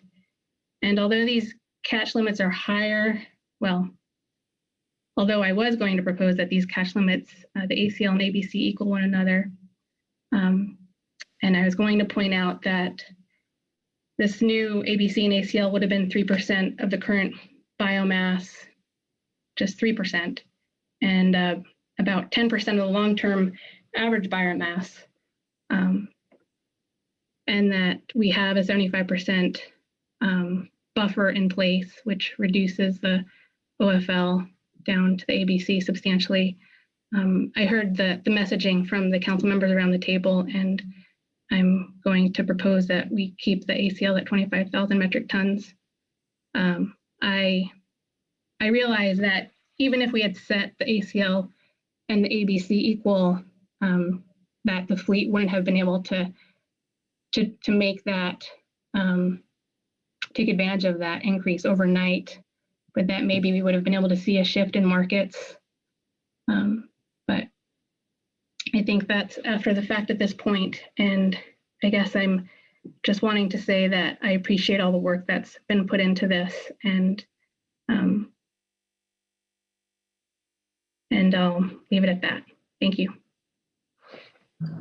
Oh, okay, Brianna, just I believe there's a motion there, and I should ask you, is what we see on the screen, is that accurately reflect your intention for your motion? Yes. Okay, looking for a second. Seconded by Phil Anderson. Okay, Brianna, you need to speak further to your motion, but no, I don't. Thank you. Very good. Okay, discussion on the motion. Karen Braby. Karen. Thank you. And thank you, Brianna, for the motion. I haven't spoken yet, but really appreciate the council discussion on this topic, and extend my appreciation to all of the work that's gone on to get us to this place in terms of the assessment, the STAR review, SSC's work, and the management team and AS work yesterday. I think that Oregon's perspective on forage fish is a reflection of this discussion. We've brought in precautionary measures into state rule to elevate the importance of forage fish, just like the council has done. And so I think this is a great situation where we find ourselves with a framework, a stock assessment, and a precautionary move forward. I think this is a good starting point for the ACL. I'm interested in other discussion, but just wanted to voice my general support around this approach and consideration of this ACL to start with, at least today. Thanks. Thank you, Gard. Phil? Thanks, Mr. Vice Chair, and I'll be quick. Just speaking in support of the motion, I also want to thank Brianna for her listening and considering the discussion leading up to our motion relative to ACL, and her willingness to modify what she may have been proposing previously. So thank you very much for that. I think, as we go forward, and I think we're testing out our process here, which is why we put it in a COP, that getting a process developed for how we go about setting in terms of a harvest control rule, and setting ACLs is an additional step we need to take. But I, again, just appreciate Brianna's consideration of that, and the motion, and all of the work that everyone has done to get us to this point. Thanks. Thank you, Phil. Heather? Thank you, Vice Chair. Similarly, I'm just going to echo the comments that have been made at this. As I mentioned, feels like a good place to be with where we are with the science. And and the value we put on forage fish, kind of all in alignment here. So I'll be supporting this motion. Thank you. Thank you, Heather. Okay. Further discussion? If not, Bob Dooley. Bob? Yes, thank you, Mr. Vice Chair. I just had one comment, and I really do appreciate all the thoughtful comments. I'm in support of this motion, but I noticed in the SSC report that it said that Star Panel's understanding that summary 2021 AT survey report would be officially finalized by the time the assessment was adopted by the council. But that was not the case, in part because it's being prepared as a joint report with Mexico. Nevertheless, the assessment using the preliminary 2021 AT survey estimate remains the best scientific information available. And that just kind of harkened back to some of the rockfish surveys that we had, we thought we had the data, and we went ahead and got to a place where it was deemed best scientific information available.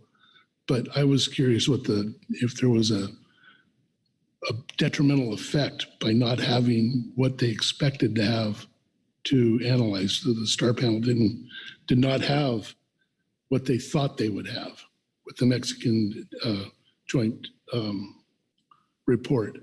So I'm just pointing that out just to understand whether I didn't hear anything about whether it was detrimental not to have it, or if it was substituted and it was okay or anything. But it makes me think about the rockfish, that we ought to have someplace in the middle to put the brakes on as a council should the expectations of the information that we go forward with are not met, and they could be detrimental. So I just wanted to point that out. So thank you. I will be supporting the motion.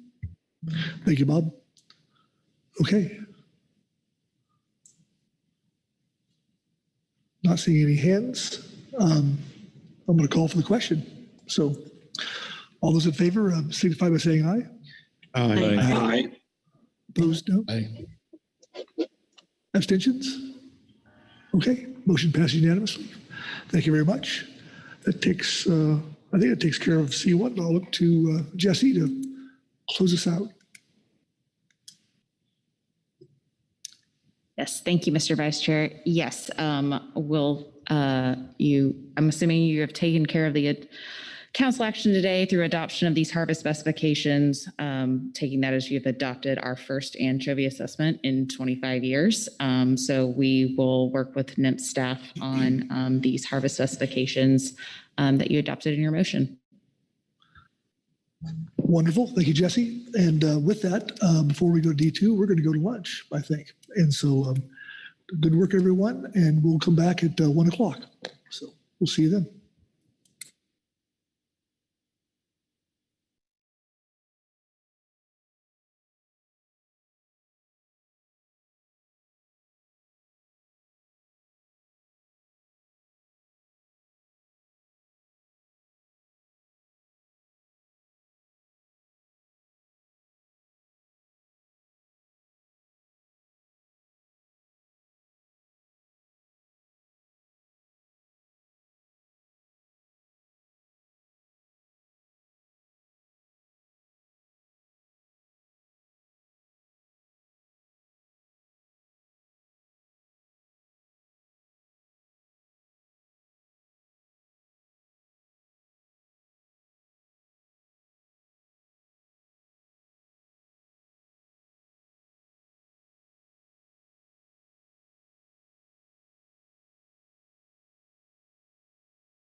Okay, welcome back, everyone. I've got the green light from Phil to start, so I hope everybody enjoyed their lunch.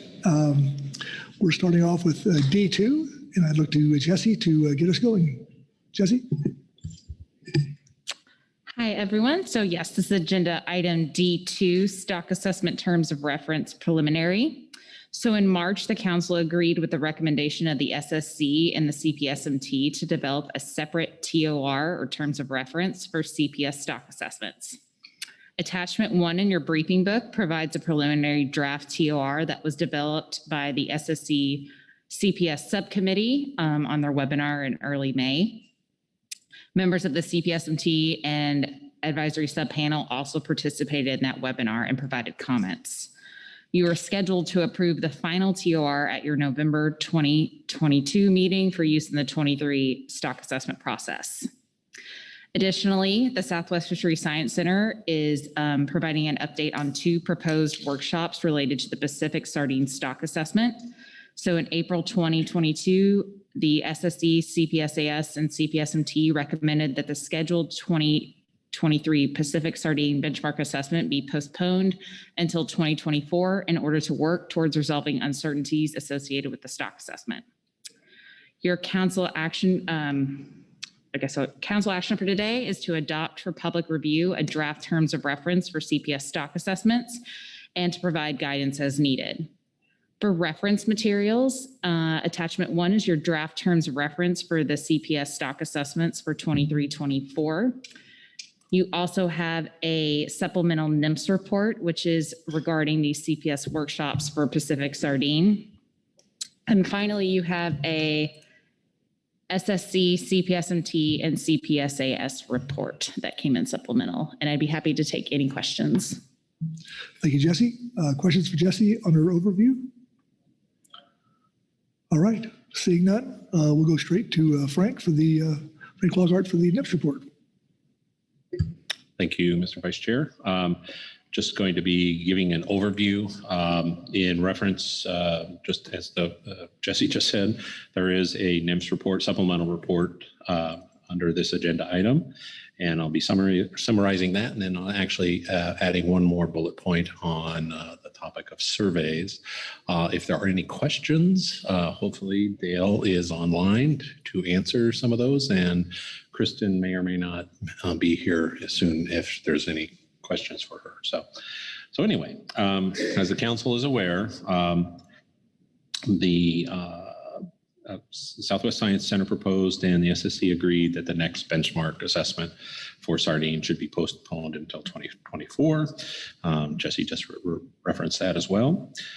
In addition, the Southwest Fisheries Science Center said it would report at the June meeting, this meeting, on the status of proposed upcoming workshops regarding Pacific sardine stock structure and other research needs, including a methodology review prior to having the next Pacific sardine benchmark assessment. This is the subject of the report that's in your briefing book. Mr. Dale Sweetnam presented a 2 workshop schedule to both the MT and the SSC CPS subcommittee and in May, and the Southwest Fisheries Science Center proposal for those workshops is in that report if there's any questions, but it's a very straightforward report. Here is the additional bullet, and this is on surveys. So the Southwest Fisheries Science Center would also like to flag to the council that its West Coast Pelagic Summer Survey is due to start in late June on the Reuben Lasker and to go for 80 days. NOAA surveys around the country continue to be negatively affected by either COVID or, as many fleets are experiencing, retention of vessel crews and staffing of ships, which is emerging as a second major challenge in 2022. The center and the industry have worked together to build in some contingencies for the survey with the inshore fishing vessel contracts, and it has secured funds for sail drone time for both this year and the 2023 survey. The center will use these contingencies to their fullest extent should we sustain loss of sea time on the Lasker. And that concludes my report, and I'll just say Dale will probably be happy to answer any questions and go from there. Thank you. Very good. Questions on the NIPS report? Bob Dooley. Bob? Thank you, Mr. Vice Chair. Frank, you mentioned that, crewing's a problem and that, but how's the fuel prices affecting the budgeting to be able to maintain a survey of 80 days or 90 days? Well, I don't see Kristen in the room, but it has an impact. But I believe they have the budget for the fuel has been incorporated into the schedule for this year. I don't know how it'll impact next year. Thank you. Bob, that was it. Okay, thank you, Bob. Further questions for Frank? All right, not seeing any. Thanks, Frank. All right, next up is Will Satterwhite and the SSC report. Oh, my bad. Yes. Will, are you there? Yeah. Sorry, I thought you were checking on somebody else, but yeah, I'm here. How's my audio? Yeah, we can hear you. Right. So for the record, Will Satterthwaite from the Southwest Fisheries Science Center and SSC, reading agenda item D2A, SSC Supplemental Report 1. The SSC discussed the draft terms of reference for stock assessments of coastal pelagic species, as well as upcoming proposed workshops on Pacific sardine. Ms. Jessie Dorbinghouse, council staff, was available to provide details on these topics. The SSC CPS subcommittee met on May 5th, along with some members of the CPS management team and the CPS advisory subpanel, to develop a draft terms of reference for CPS stock assessments. In recent years, there has been a single combined terms of reference for CPS and groundfish, and thus the task involved removing terminology and sections that did not apply to CPS and modifying language to reflect current practices in the CPS assessment process. The SSC agrees that the current version of the terms of reference is ready for public review. The SSC expects to revisit this draft terms of reference prior to the September council meeting so that a revised version can be provided in the advanced November briefing book. The version of the terms of reference posted to the June advanced briefing book is the one endorsed by the CPS subcommittee. The CPS subcommittee report, which is appended to this statement, notes changes made relative to the previously combined terms of reference, including those changes that might be considered for the groundfish terms of reference as well. In relation to the 7 issues raised in that report, the SSC recommends, number 1, a combined living accepted practice document for both CPS and groundfish that can be updated as appropriate should be developed. Number 2, post-assessment cycle meetings that include CPS and groundfish analysts and reviewers should be conducted. In cases where substantial FMP-specific issues arise, an additional separate meeting for that FMP would be appropriate.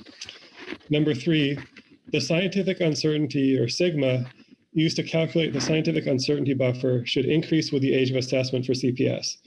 The current approach for groundfish has been endorsed and should currently be implemented for CPS. However, CPS specific rates of increase need to be developed as they are expected to be higher than those for groundfish. Number 4, given that the amount of work associated with some of the expectations for panel members and stock assessment teams is substantial, capacity to meet these expectations needs to be considered in prioritization and meeting scheduling. Number 5, as with groundfish, it is important to ensure that data and document deadlines are met, and mechanisms to achieve this should be discussed further. Number 6, members of review bodies should take implicit bias training, with council staff indicating the need for the training in the material sent to reviewers. And number 7, a terms of reference for CPS rebuilding analysis should be developed by the SSC and the CPS MT. The SSC recommends moving forward with the 2 proposed workshops, a Pacific sardine stock structure workshop in fall 2022, and a council-sponsored methodology review with the goal of improving estimates of the abundance of the northern subpopulation of Pacific sardine, which is proposed for winter 2023. The SSC, the CPS subcommittee, is willing to participate in these workshops. And that concludes the main report of the SSC. The subcommittee report is appended, and I'm happy to take questions on either. Okay, thank you, Will. Questions on the SSC report? Corey Niles.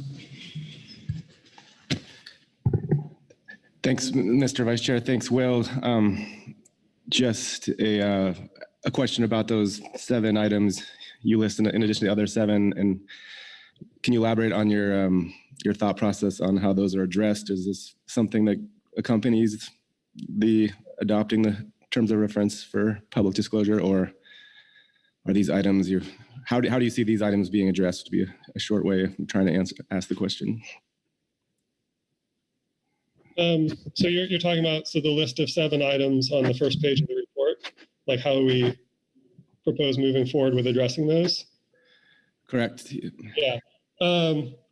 So, these are changes that, the subcommittee, the CPS subcommittee thought were worth considering, but didn't want to go ahead and incorporate into the document that went into the briefing book until we had discussed it with the full SSC.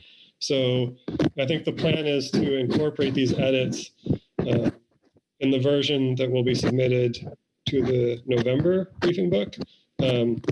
So I think the idea is just send out for public review the version that is in the briefing book, but then we wanted to sort of give the council a heads up that we also would work on incorporating these as possible, or would work on incorporating them into the final version. Thank you, Will. That helps. Okay, thanks, Corey. Further questions for Will? All right. Seeing that, thank you, Will. Next up will be Greg Kruzikowski in the CPS management team report. Greg.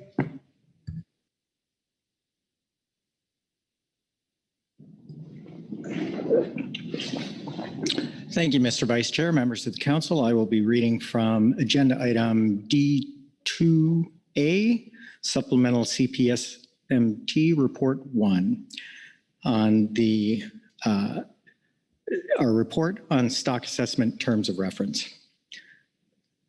The SSC CPS Subcommittee held a meeting on May 5th, 2022 to revise the CPS Stock Assessment Terms of Reference, or TOR. The CPS management team representative at the meeting provided input on draft versions of the new CPS TOR document, including changes to the section on the CPS MT responsibilities. The CPS MT reviewed the draft TOR document that's in the briefing book and found it to be a significant improvement over the combined CPS and groundfish TOR for assessments that was first adopted in 2009. The CPS-MT appreciates the previous work done by both the SSC CPS subcommittee and the SSC groundfish subcommittee to create separate TOR documents. The CPS-MT recommends that the council adopt the draft CPS TOR for public review and scheduled final adoption at its November 2022 meeting, to allow time for any final modifications. The National Fisheries Service Southwest Fisheries Science Center has proposed workshops that are in the briefing book and the agenda item linked there that address priority research and assessment issues related to Pacific sardine identified by both the SSC and the CPS-MT in April 2021. The CPS-MT endorses moving forward with these proposed workshops and requests in-person participation from the CPS-MT and the CPS advisory subpanel at both workshops. The CPS-MT again recommends that the new next benchmark assessment for Pacific sardine occur in 2024 rather than in 2023. This would ideally allow results from the workshops to be incorporated. And with that, I'll be happy to take any questions. Thank you, Greg. Questions for Greg on the management team report? Okay, so you're free to go. Thanks, Greg. Next up is the CPS advisory panel and Steve Crook.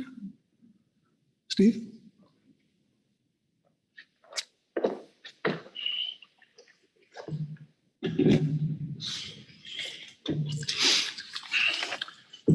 Mr. Chairman and council members, My name is Steve Crook. I'm on the CPSAS. I'm the recreational representative, and I'll be reading to you from agenda item D1A.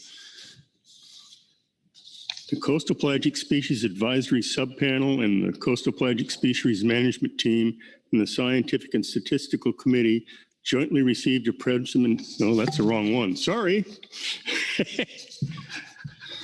Okay. The Coastal Pelagic Species Advisory Subpanel would like to thank the Pacific Fishery Management Council for separating the terms of reference document for CPS and groundfish into two separate documents. Further, we would like to thank the Scientific and Statistical Committee Coastal Pelagic Subspecies Committee for preparing the initial CPS tour. With regard to the document, the CPSAS wishes to see full benchmark assessments when practical for sardines and anchovies. The actual assessment prioritization will be determined at the November meeting. The flow chart in the tour itself is satisfactory for anchovy management, while a shorter time period is warranted for sardines. The review process goals and objectives outlined in the tour provide a good guideline for the STAR panel to review stock assessments. The CPSAS appreciates being included in the review process. In closing, the CPSAS recommends the council accept the proposed tour document and send it out for public review. For the final tour to be adopted in November, we'd like to see SIGMA undergo a significant review. The CPSAS continues to support the proposed Pacific sardine stock structure and methodology review workshops and would like to have a representative at each workshop. Additionally, we are supportive of the request to look at the EMSY during the methodology review workshop. And that concludes our statement. Okay, thank you, Steve. Questions for Steve on the advisory panel report? Corey Miles. Thanks, Mr. Vice Chair. Thanks, Steve. I was just wondering if you could elaborate on your second to last paragraph there and your discussion on SIGMA and on your where you're seeing the need for the review coming from. Yeah, if you could just provide a little more background on your discussion, that would be appreciated. You're talking about the need for the stock structure and methodology review workshops? No, the SIGMA, on its second to last paragraph there. Oh, okay. The SIGMA keeps coming up in all of the conversations between the management team and the SSC and the AS, and we just think it's time to review the SIGMA now because it's been stuck in one place for a long time is what we're talking about. So.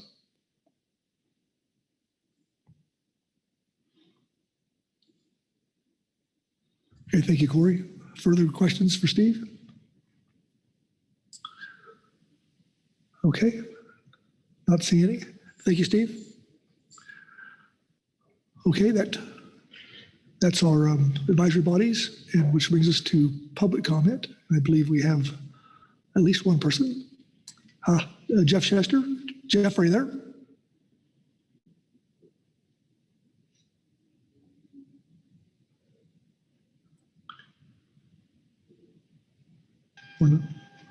Yeah, thank you. I just got unmuted.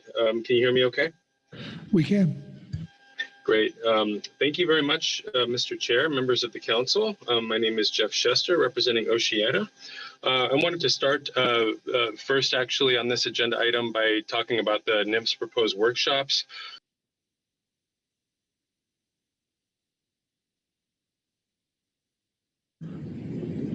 Jeff, we lost you. Oh, can you hear me? We can now. Okay, great. And the Pacific sardine population has, as you know, been in a decline over 98% and is continuing to decline. In 2019, NIMS declared the population overfished, and then at the April 2022 meeting, Oceana and industry stakeholders raised a number of serious scientific concerns undermining the management of Pacific sardine, including stock delineation. At that meeting, NIMS representative Frank Lockhart acknowledged a change in tone with increased frustration across all stakeholders over the mismatch between the science and management. And as part of that discussion, there was a widespread acknowledgement that the temperature-based MSY harvest rate, or EMSY, used in the sardine harvest control rule and rebuilding plan is faulty under the current stock delineations, as temperature is falsely predicting higher productivity, while assessments indicate that the overfished stock is at a historic low in productivity and failing to rebuild. So this has been demonstrated by the Southwest Fisheries Science Center peer-reviewed studies and affirmed by the SSC and the CPSMT. And in response, NIMS proposed skipping the scheduled 2023 sardine assessment and instead paused to conduct scientific workshops to address the fundamental concerns raised by stakeholders over the science and focus on a full benchmark assessment in 2024 that would be based on the updated science. Several council members agree that the EMSY should be included in the NIMS scientific priorities. However, as you'll see in the NIMS report, NIMS has come back with a plan for the workshops under this agenda item that specifically exclude any new analysis of EMSY until after the 2024 assessment. The rationale was that the stock delineation questions needed to happen first. However, the report did not explain why the EMSY could not be evaluated over the course of the upcoming workshops, particularly the methodology review workshop, or why an EMSY could not be calculated based on an updated stock assessment model as part of the next assessment.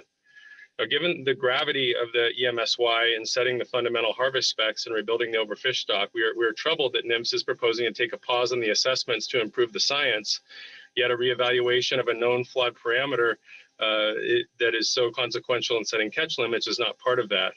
We believe this can be done efficiently by limiting the scope of the EMSY analysis to stock productivity from the stock assessment. We do not see the need to evaluate environmental predictors through an extensive parameters workshop, such as the 2013 one that led to the adoption of the Cal Coffee Index, as we believe we need to get back to basics. As recommended by the Southwest Fisheries Science Center scientists, the best way to determine fishing rate for highly fluctuating species is to calculate productivity directly from stock assessments and observe recruitment in recent years, not by environmental predictors. So we understand that the stock issues need to be addressed before re-examining EMSY, and we agree that better stock delineation and attribution of the catch to the two stocks is very important. But we ask that the sequence include the EMSY it can actually happen as part of the NIMS workshops so that the EMSY can be updated in the 2024 benchmark assessment rather than punting on this and waiting another 2 years before embarking on a review of this fundamental parameter. And we do acknowledge that in addition, the CPS advisory subpanel did support a review of the EMSY as well in this statement on this item, and we thank them for that. And lastly, with respect to getting back to the CPS terms of reference on this agenda item, we appreciate that the CPS and groundfish terms of reference are finally being separated, and we appreciate the SSC's careful and thoughtful update of the terms of reference, and we listened into that workshop that happened on May 5th. However, given that EMSY is such an important parameter for all coastal pelagic species and the biggest source of uncertainty in many of the stock assessments, we ask the Council to add to the CPS terms of reference a provision that the CPS assessments are to calculate long-term and short-term EMSY based on the productivity and assessment models, similar to what was done recently with Anchovy. So thank you again for your work on this, and we look forward to seeing the final terms of reference and ask for the EMSY to be included in the upcoming workshops. Thank you. Great. Thank you, Jeff. Questions for Jeff on his testimony? Corey Niles.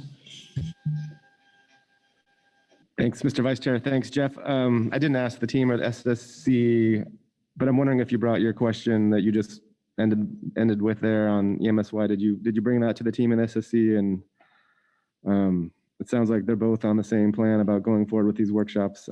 Just wondering what response you heard, if you did have opportunity for some back and forth with those advisory bodies. Yeah, thank you. Through the Vice Chair, thank you, Mr. Niles. We did bring this up in public comment to the SSC, and also we did submit a letter about this to the management team. I unfortunately wasn't able to be there in person at the management team, and there was not a remote option, so didn't have the chance to get it back and forth. But I did have conversations with several individual management team members and others, and I guess that's why I'm bringing this to the Council, is that the main explanation that we got is that we need to do the stock delineation and get a new assessment model first before we do EMSY. And that's where I guess I'm seeing a disconnect and asking for maybe some clarity from the Science Center or NIMS in terms of this, because we recognize that, of course, yeah, you don't want to calculate EMSY based on the old assessment model if it's being updated, but certainly we didn't see any reason why it couldn't be included. And specifically, just as an example with the Anchovy assessment that happened, the original assessment didn't even have any EMSY calculation, and an appendix was added after the STAR panel that included that calculation. And so we would hope that a simple, straightforward exercise like that could be done, and that the workshops could at least include that as an objective to provide some direction, so that the EMSY that comes forward in the next assessment is based on an update using the updated stock assessment, rather than using older numbers or the Cal Coffee temperature index, which we know is no good. So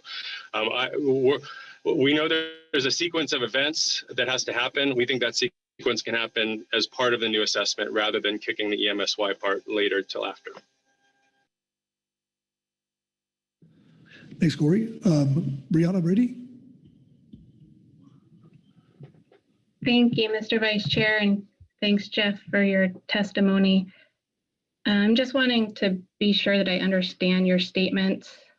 I believe under D1 and also under this public comment, you asserted that EMSY cannot be updated for Anchovy from the assessment output.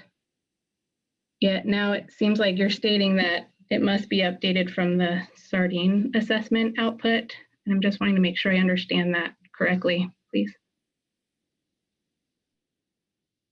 Yeah, thank you through the chair, Ms. Brady, for your question. And yeah, I think that is a very important question and distinction.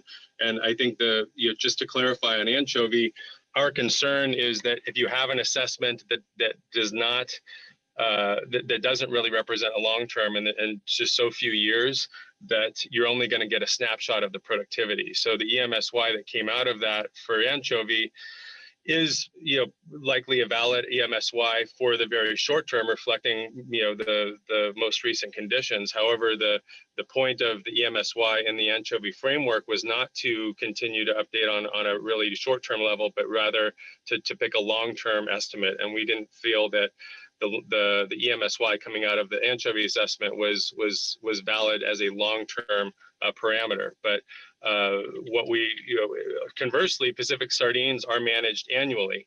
And the point is that EMSY may change annually. And in the rule, historically, EMSY for sardine has changed from year to year based on temperature, versus for anchovy, it's basically set for a long term. And so there is a difference between a short term estimate of that, or what the SSC might call a stochastic EMSY, versus a time varying EMSY. And so that's where we've seen that for sardine, the time varying, with the way that that's done is essentially just using the wrong predictor, the wrong index to base it off of. And they've provided some ways that can be corrected, and so that the EMSY could be updated year to year based on that for sardine. But I do believe that the fundamental difference there that I want to highlight is that the management of anchovy based on the council's framework is intended to be more long-term, versus for sardine, it's managed annually. And so the EMSY,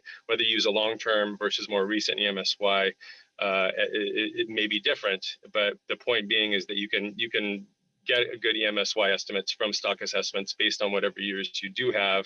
And the problem just with anchovy is it's just a very short time window of only looking at a productive period. Okay. Thank you, Brianna. Further questions for Jeff?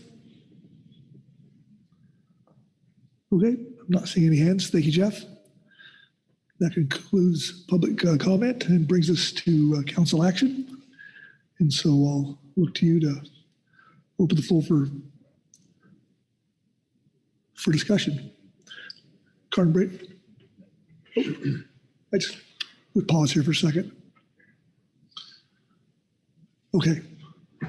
All right. I actually have a question for NIMS on the workshops and the comments on EMSY, whether you had anything to say in response to that about considering that as part of the workshop structure. Frank? So, excuse me, I am hoping that Dale is still on the phone to answer that one. So, Dale, if you're there, unmute yourself and perhaps you can answer Karen's question about including EMSY in the workshops. Thank you. Thank you, Mr. Vice Chair and the council. This is Dale Sweetnam from the Southwest Fisheries Science Center. The Southwest Fisheries Science Center does acknowledge that the reevaluation, the EMSY temperature control rule is on our long-term priorities list. However, the same scientists that will be reviewing the AT survey and how it's incorporated into the model are the same ones that would do the reevaluation of the EMSY factor. It hasn't been looked at in at least 5 years now. It's mainly a workload issue. This item was discussed at the May 5th SSC subcommittee meeting. And the consensus was to delay the review until after the 2024 benchmark. Dr. Schuster was involved in that discussion, so it shouldn't be anything new or out of the ordinary, but it's mainly a workload issue.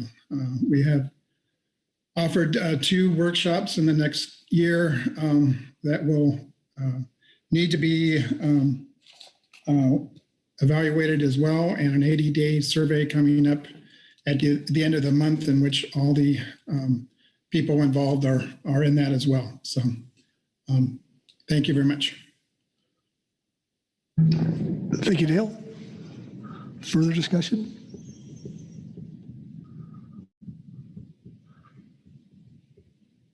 Motion?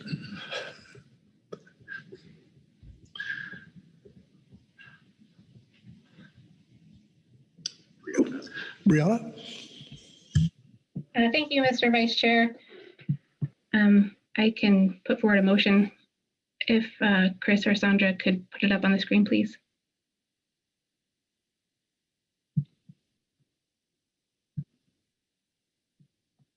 Thank you. I move that the council adopt the draft terms of reference for CPS stock assessments for public review. Okay, thank you, Brianna. Is the language on the screen accurate? Yes. Very good. For a second by Mark Grelnick. Please speak to your motion. Thank you. I think the SSC has done a good job with providing a draft terms of reference for the CPS stock assessments, and I think it's a good idea to provide the draft for public review with final adoption scheduled for November 2022.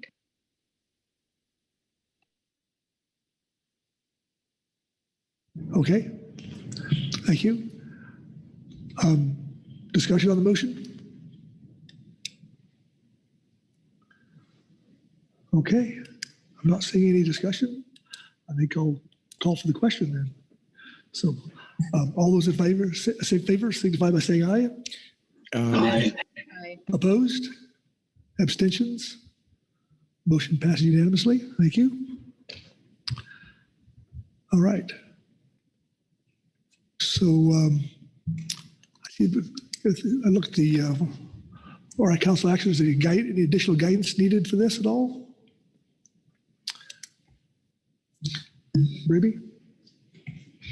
Do we need a motion, Mr. Vice Chair, on the workshops aspect, or is that just notification and comment? Jesse? Mr. Vice Chair, no, I don't. You don't need any kind of motion on the workshops. Those are already being planned between the Southwest Fisheries Science Center and council staff. Good. Okay. Corey Niles. Yeah, thanks, Mr. Vice Chair. Just quickly speaking, I think Frank or Ryan mentioned last time that this was not the ideal agenda item to maybe have this discussion on science priorities under. It's not labeled as such, but it sounds like there was a good discussion. You know, we've been hoping for years to have that discussion about workload and priorities and what to take up next. And the SSC, and then thanks to the Science Center, thanks to NIMS for listening to SSC and our management teams, advisors. It sounds like there's a good plan. The question about EMSY, I think we'll continue to have, but understand the workload considerations that Dale just shared, but have no doubt will come up when workload allows. So again, thank you, and it's nice to see this happening. Thank you, Corey. Anyone else? Okay, Jesse, I'll look to you for how we're doing here.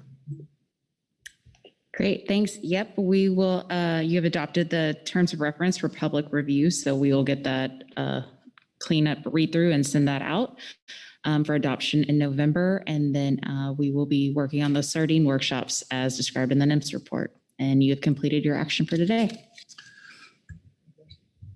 Fantastic. Okay. And with that, we're going to go to D3. And I believe Carrie is in the seat. So we'll just wait till staff gets switched around here. We just have a quick change in the NIMS chair real quick. Hold on.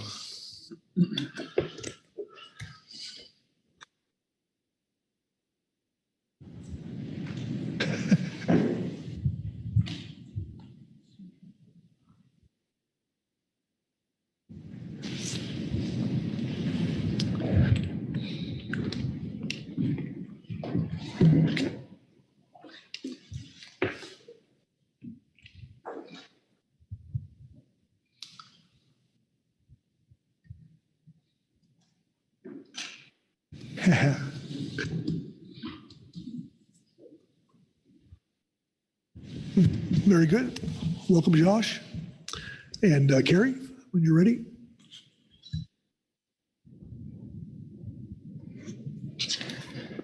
Yes, thank you, Mr. Vice Chair.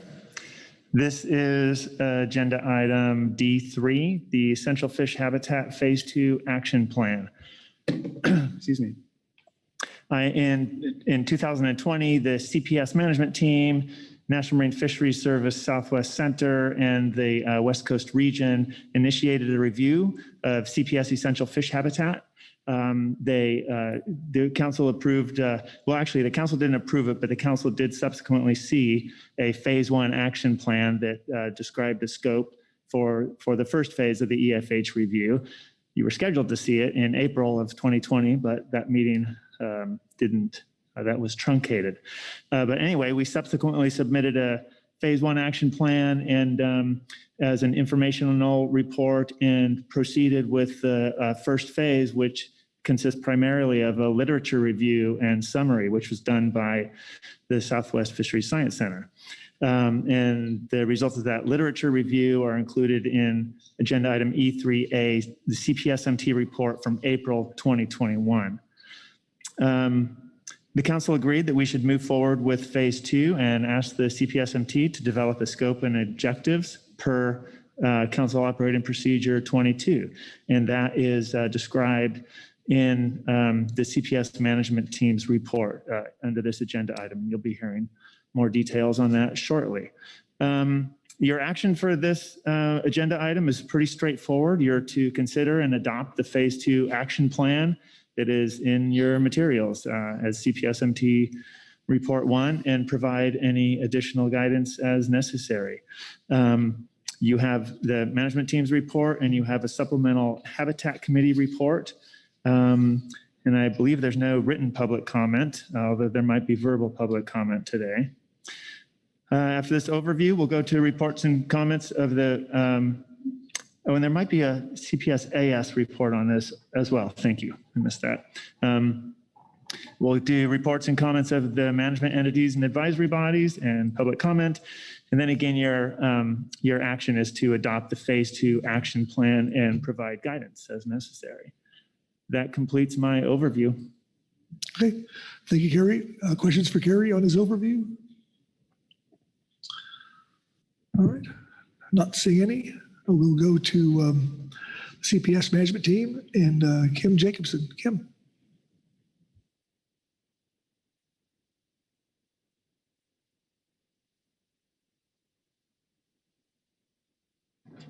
Thank you, Mr. Vice Chair.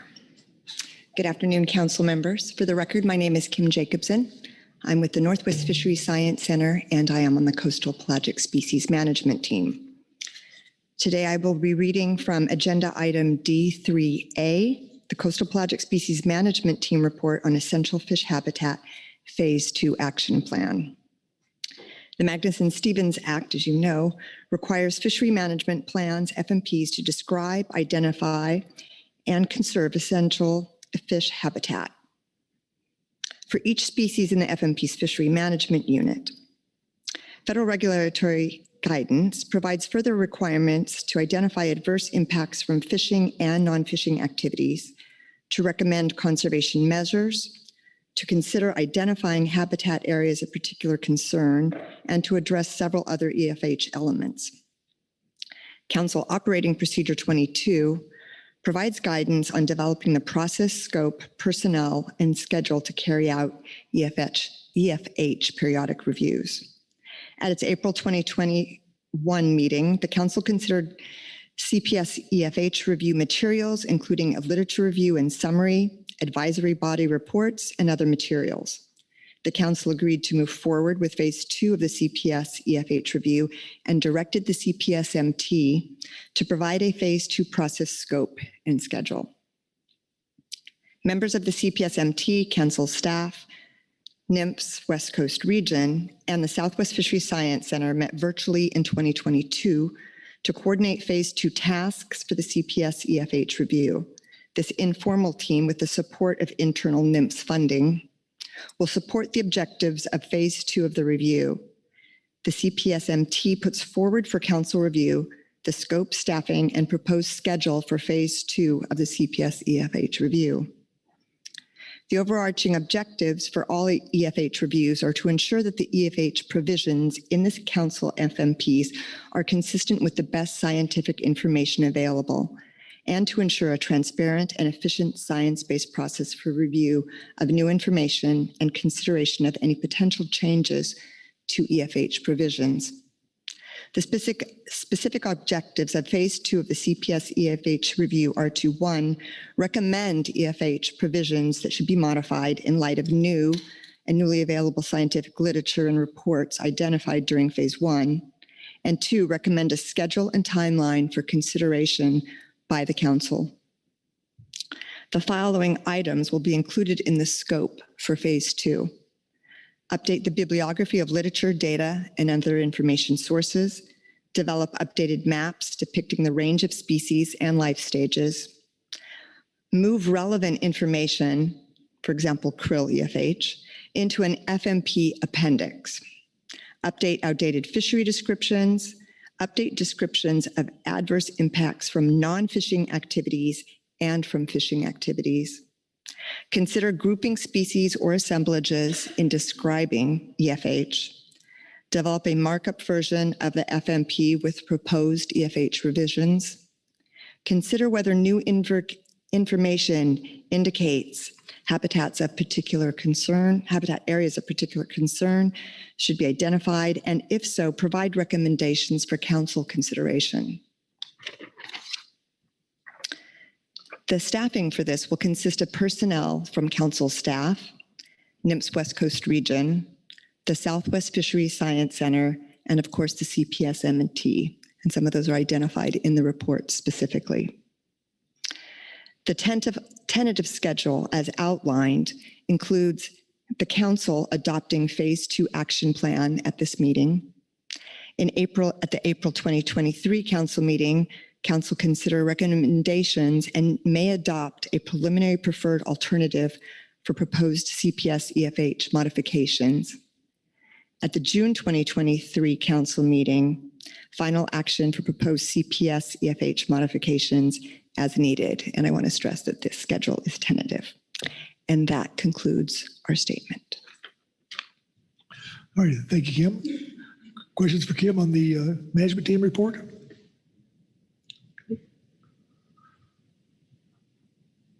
All right, I think you're off hook. I don't see any hands. Thank you very much. You bet. All right, next up is Corey Green and the Habitat Committee report.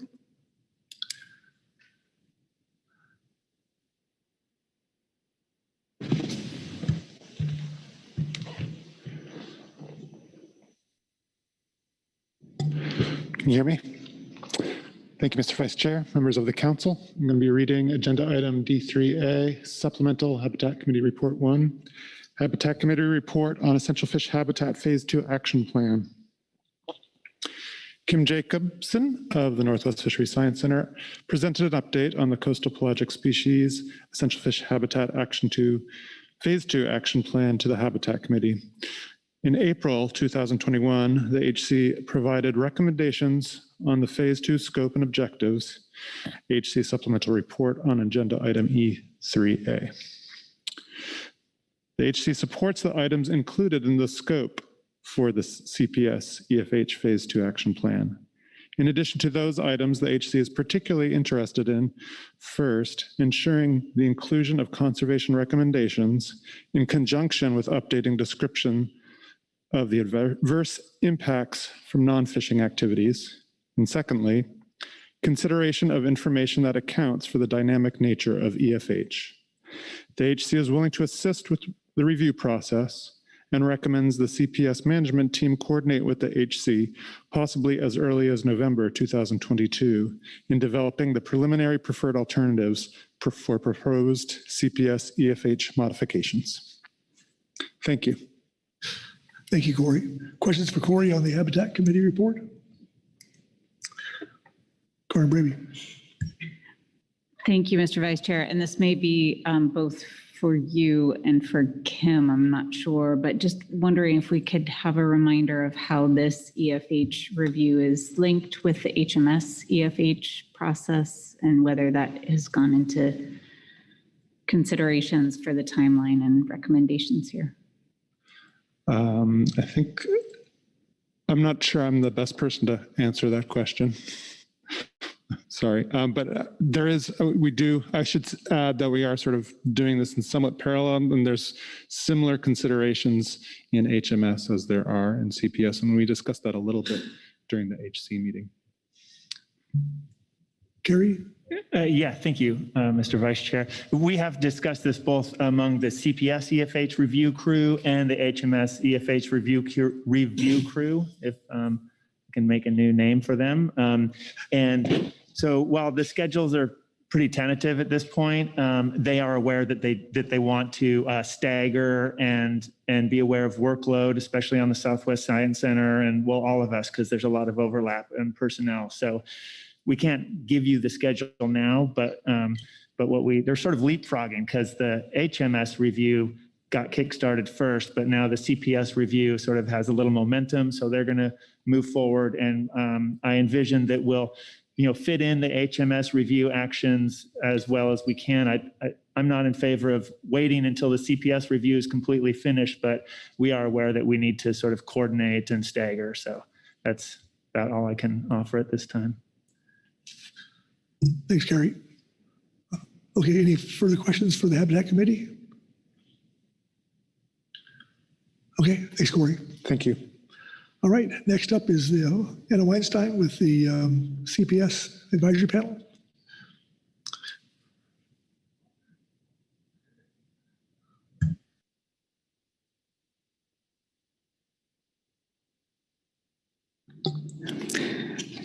Thank you, Mr. Vice Chair. Good afternoon, council members. For the record, I'm Anna Weinstein, the conservation seat on the Coastal Pelagic Species Advisory Subpanel. For the record, I'll be reading for agenda item D3A, Supplemental CPSAS Report 1. The Coastal Pelagic Species Advisory Subpanel discussed the Coastal Pelagic Species Management Team's report under this agenda item. Massive development proposals threaten CPS habitat, survey activities, and fishing access, underscoring the urgent need to complete this essential fish habitat review using the best available information and employing new analyses, e.g. dynamic habitat analysis. We appreciate the work of the CPS MT in completing the EFH review phase 1 and their plan for phase 2. We support the proposed schedule that would bring proposed CPS EFH modifications to the council at the April 2023 meeting. For scope and staffing, we have the following recommendations. We're pleased to see a critical addition to the phase 2 scope called Adverse Impacts from Non-Fishing Actions. We recommend a second addition to the scope entitled actions to conserve CPS EFH. As a complement to this action, we recommend staff time be added to complete this exercise. The staff could collaborate with the Marine Planning Advisory Committee to ensure the recommended actions for protecting CPS EFH from non-fishing impacts reflect and elevate the council policy for marine planning. This addition would further meet the EFH regulatory guidelines, which state that, quote, fishery management plans must identify actions to encourage the conservation and enhancement of EFH, including recommended options to avoid, minimize, or compensate for the adverse effects, especially in habitat areas of particular concern, unquote. Advisory bodies have already been developing these recommended actions, which include avoidance of HAPCs and avoidance of significant local and cumulative impacts to hydrological mechanics and ecological regimes.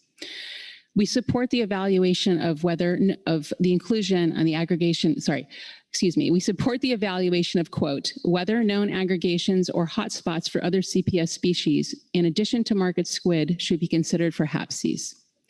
As noted in the Phase 1 report, new studies identify marine canyons as persistent hotspots for krill, and there's now enough new information on spawning habitat for sardine and anchovy in their different life stages to update species maps and develop potential HAPCs. If areas are found to qualify as HAPCs, we recommend that the CPSMT present these to the council next year. Finally, we recommend a representative from the CPSAS be invited to the Phase 2 meetings to ensure our industrial environmental knowledge is integrated into Phase 2 work products. Thank you. Thank you, Anna. Okay, questions for the advisory panel? All right, not seeing any. Thank you. All right, I think this is the public comment. And I don't see anybody up, but I'll wait for, oh, we do. Jeff Chester. Jeff. Great, thank you, Mr. Vice Chair. This is Jeff Chester representing Oceana. We just wanted to briefly speak in support of the scope for the EFH Phase 2 review for coastal pelagic species as laid out in the management team report. And also we wanted to strongly support the recommendations of the CPS advisory subpanel with respect to non-fishing impacts. And we strongly urge the council to consider designation of new habitat areas of particular concern for coastal pelagic species under EFH. Thank you very much for the opportunity to comment. Okay, thanks, Jeff. Questions for Jeff on his testimony? Okay, I'm not seeing any hands. That concludes public comment. It takes us to council action.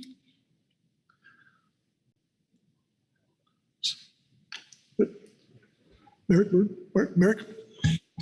Yes, thank you, Mr. Vice Chairman. This is a question perhaps for either the CPSMT or Carrie. It's a question regarding process and the timeline that's outlined at the end of the CPSMT report. The schedule tentative indicates that we, here at this meeting, adopt a Phase 2 action plan, and then jumping to April 2023, or we may adopt a preliminary preferred alternative.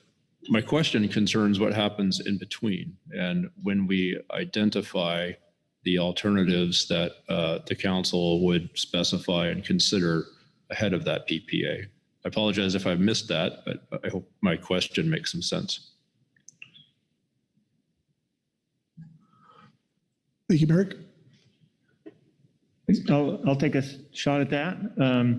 No, I don't think you missed anything. I think it, the team didn't delineate exactly what would happen between now and April 2023, other than to say that we all have our marching orders, and we've had a handful of meetings with the team and with the NIMS region and the Southwest Center, and so we'll begin, the work that needs to be done.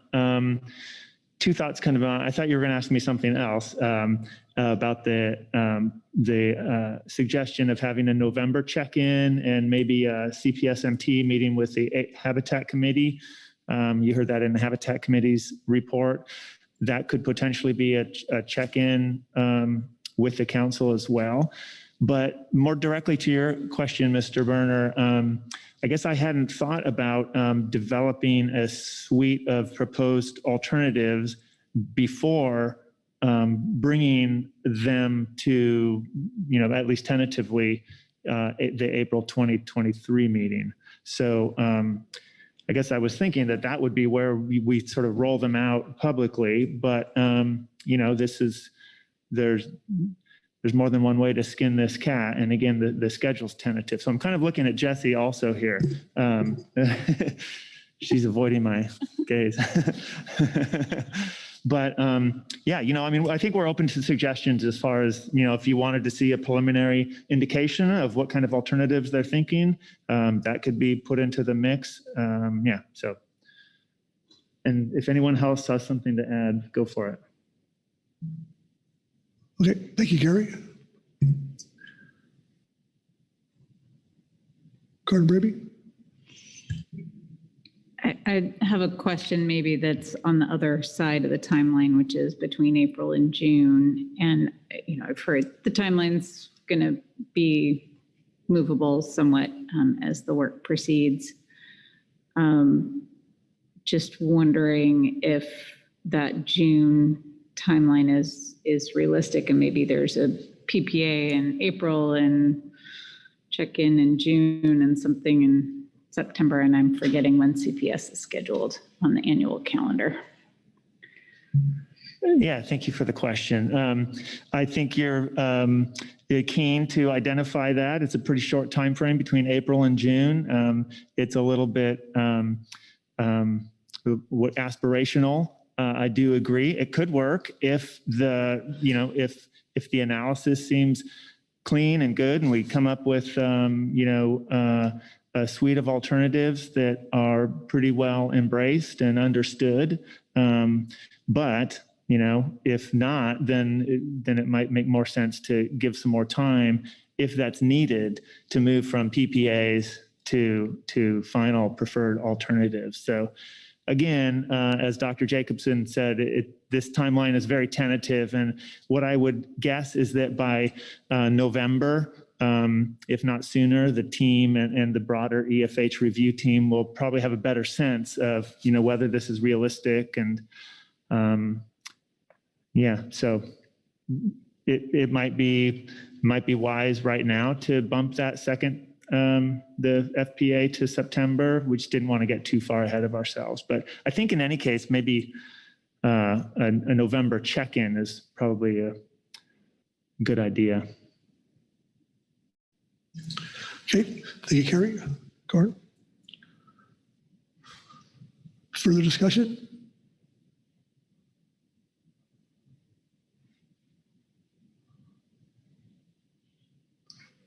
Okay, do we have that?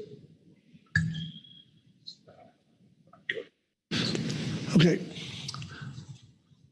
Carrie, so how are we doing here as far as with that interchange or exchange? I think you're doing well. I think it would it'd be helpful to hear an affirmation by the council of adopting the action plan. I don't know if it needs a motion, but it couldn't hurt. If there aren't any other discussion questions. Okay. Gordon? I'd be happy to offer a motion. I'd be happy to accept that. Excellent. And I haven't sent anything in, so I'll just do it. I move that the council adopt the phase 2 action plan as described in the CPS MT report with, oh, look at that, with consideration of the additional scope suggested in the Habitat Committee and Advisory Subpanel reports.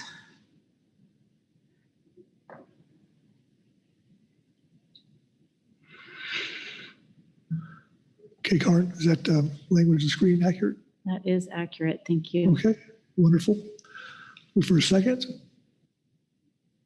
Second by Bob Dooley. Thank you, Bob. Karen, please speak to your motion. Yeah, thank you.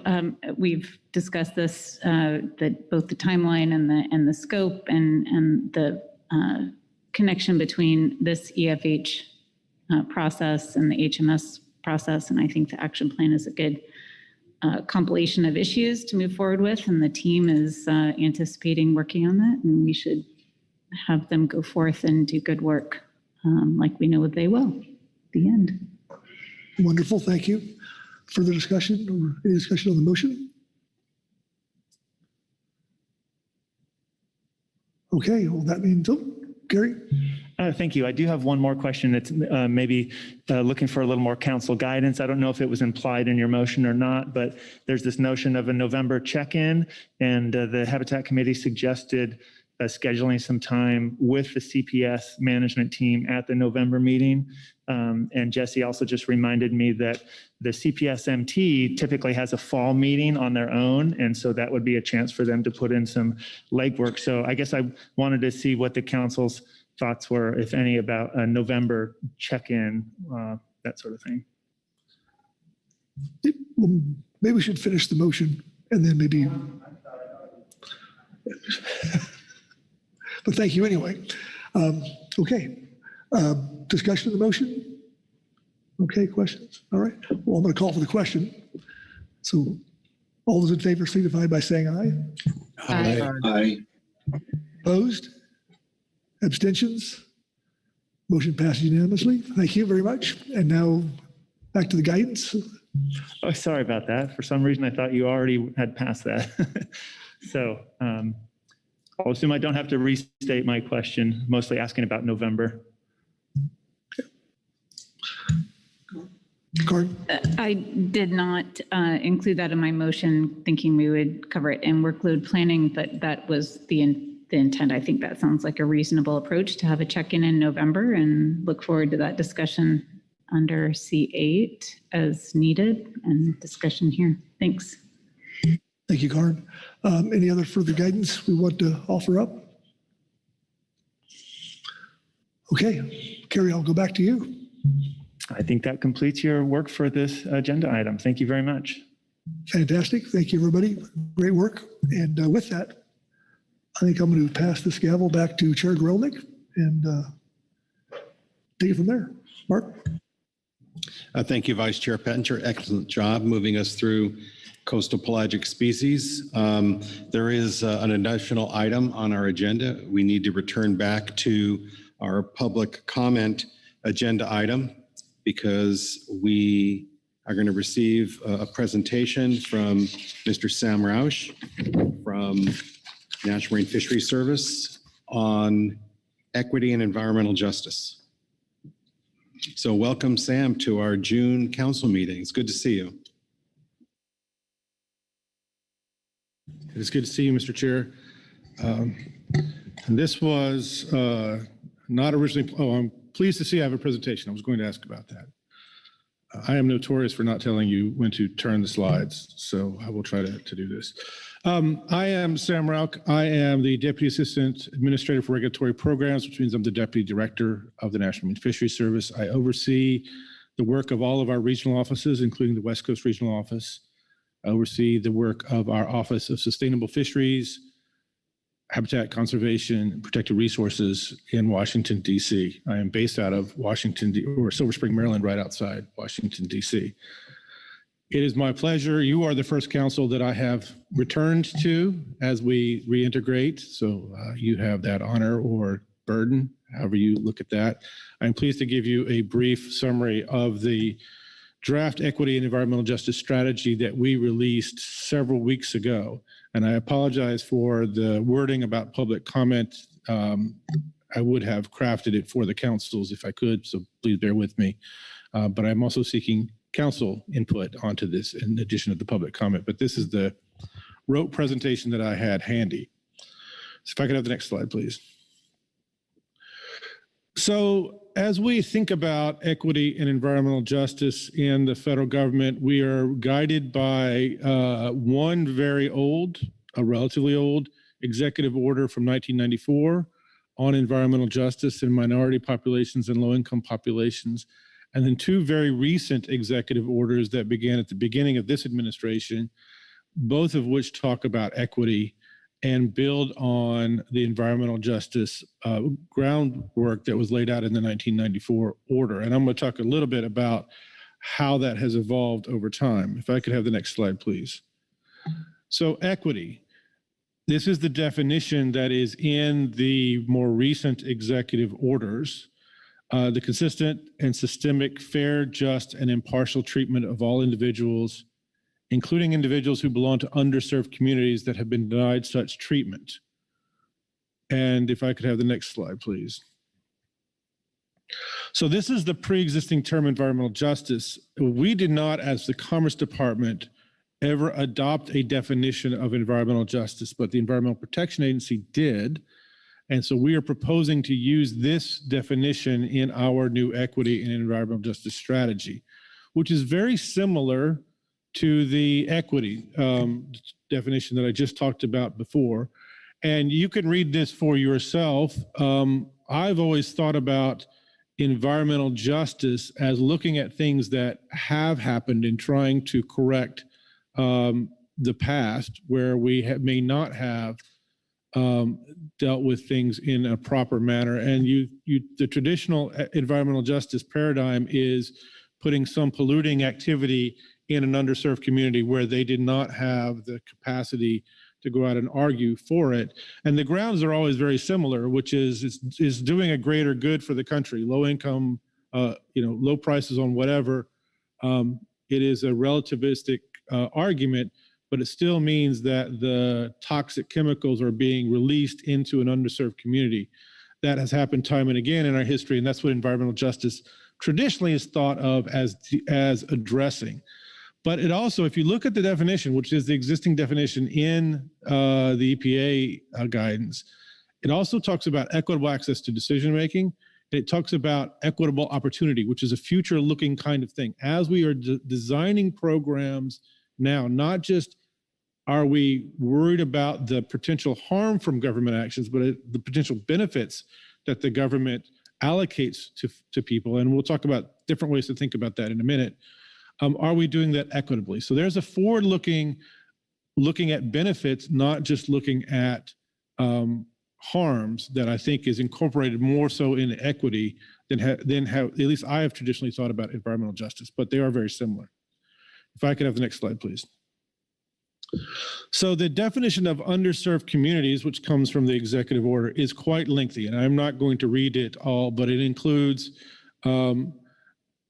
a number of different categories of people and ends with a catch-all, persons otherwise adversely affected by persistent poverty and inequality. But it is communities that have systemically been denied a full opportunity to participate in aspects of economic, social, and civic life. From the fisheries perspective, we have some unique tools to deal with this. As you all know, dealing with the Magnuson Act and communities, which are identified as a relevant term in the Magnuson Act, we do have a social indicators working group within our Office of Science and Technology, which looks at different ways communities can be categorized in relevance to fishing, economic strata, all kinds of different tools we have to look at largely coastal fishing communities. And that is available, and we do incorporate that in many of our economic, social parameters that goes into your decision-making. So we do have a small group that does that, and this is something that maybe you weren't considering underserved communities, maybe you were, but you all were looking at community impacts when we look at the impacts of the regulations that you talk about, the fishery management plans that you talk about, and the different effects it may have. If I can have the next slide, please. So when we look at what are some of the barriers to equity and environmental justice right now, there are a number of different ways to think about this. I've heard lists that go up to 12 different ways. I've seen lists that go down to 4 or 3. They all get at similar ideas, and there's no magic way to look at to try to target. But this is what we came up with as these are the barriers. These are things we're going to try to work on in our strategy. The first one is identifying the communities themselves. We don't necessarily know who the underserved communities are. That list was extensive. I just talked about our social indicator working group. We try to apply a scientific basis to everything we do, but a lot of the data that might go into what are these communities are often lacking, in part because they don't They're not able to access services, and there's a lot of capacity. There's a lack of capacity to self-identify, and we may not be in a unique position to quite understand all the different communities. So that's an issue. How can we sit here and understand all the communities that are affected? Are we doing that well? Do we need to do that better? There are structural barriers to equity and environmental justice. There are the complexity of the system and the structure. We are required to prevent overfishing and do these kinds of things. That may mean, though, that in doing so, we take away fishing opportunities from certain communities. When we allocate science survey capacity, we all know that our ability to do the science on which fishery management relies is limited. But we have traditionally tried to allocate our limited science resources to areas which have the greatest commercial or recreational or protected resources importance. That may miss important communities that rely on fish stocks for subsistence, but we can't measure that. That clearly misses the territories. We have traditionally not provided the same amount of scientific resources to the territories because when you look at the gross domestic product coming out of the territories, that's small. But when you look at how important fishing is to the territories, it's enormous. And the same theory can go for many places around the country that we don't often do. So there are structural barriers that are intentional or not that we have to look at that could pose an equity issue. Barriers to accessing services, language, translation issues are huge in many parts of the country in terms of can people participate? Do they understand? Are we, if we are allocating grant resources, offering up disaster relief funds, are we doing it in the language that people who need it can actually access, or those kinds of different things? System complexity. Not only is the language a problem, but some of our forms, I don't know if you noticed, can be quite hard to navigate. And that can create a barrier to themselves. One of the things I was listening to today was the nomination process for council members is quite lengthy in many cases and can provide a barrier to entry there. Are there things that we can work on there? Gaps in expertise. Almost nobody in the National Fisheries Service went to school for equity or environmental justice. It is something that National Fisheries Service is very excited and engaged in, but we're not necessarily experts about that. And so we are trying to learn on the fly in many ways. We've been doing environmental justice since '94. Equity is new. We don't necessarily have the capacity to do this or the expertise to do this, even though we have the desire. And then finally, gaps in representation. This is a traditional, when you look around this table, how many underserved communities are represented here or in the NIMS staff or in other forms that we deal with? Can we make council meetings not only accessible, but decision-making, broaden the decision-making to be inclusive of underserved communities within the constructs of the way the system operates? Or can we change the system? So those are the things we're looking at. We put out a draft strategy, as I said, several weeks ago. It is up for comment, and I'll talk about that more in a minute. Oh, can I have the next slide? As I said, I was bad about this. So it has a framework that incorporates equity and environmental justice into our daily activities. It is the National Fisheries Service's strategy. Sustainable fisheries is a part of it, but only one part of the things that we do, so it's broader than that. It's trying to incorporate this into almost every aspect of our workload, looking at those questions, challenging ourselves about those questions, and figuring out, proposing different ways that we can do that, address those questions. It is, by its very nature, somewhat vague because it is national.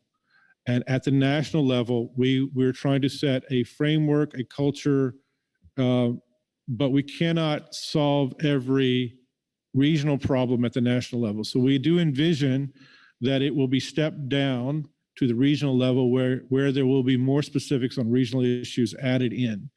The regional people did work extensively on the strategy, and so they're excited about doing that. As I said, we seek to remove barriers and we promote equity. And I will say one thing about the kinds of items that are in there. There's a mixture of things that we're currently doing that we will just continue to do. There's some things that we're currently doing that we hope to do significantly more of.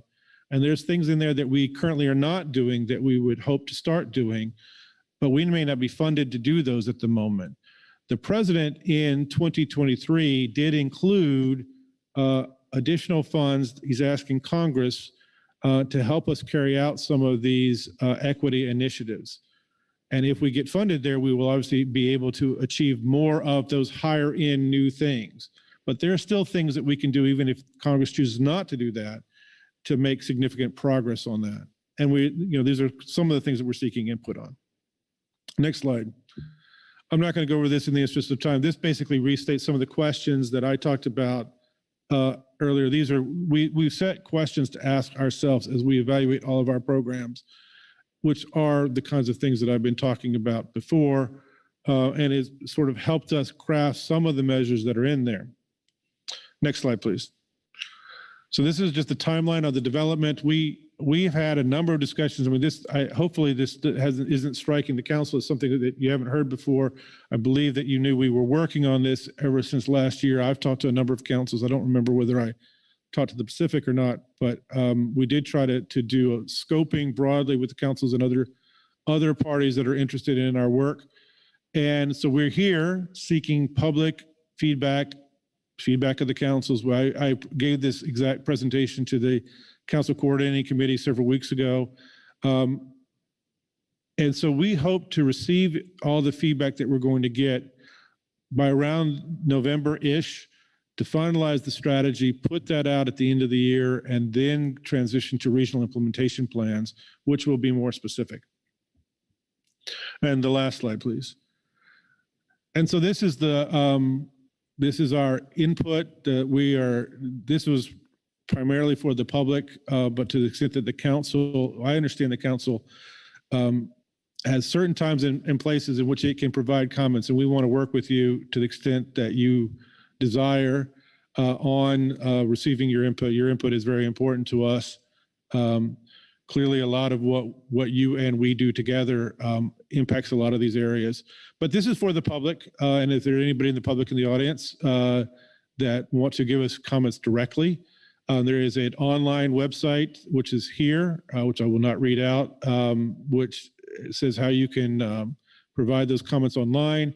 We have had a series of in-person telephonic sessions. We've had one already. We've got 3 more coming up, and we are working on in-person meetings. As the council, as I'm sure knows, given the current national situation, planning in-person meetings is difficult. It's not impossible, but it is complex.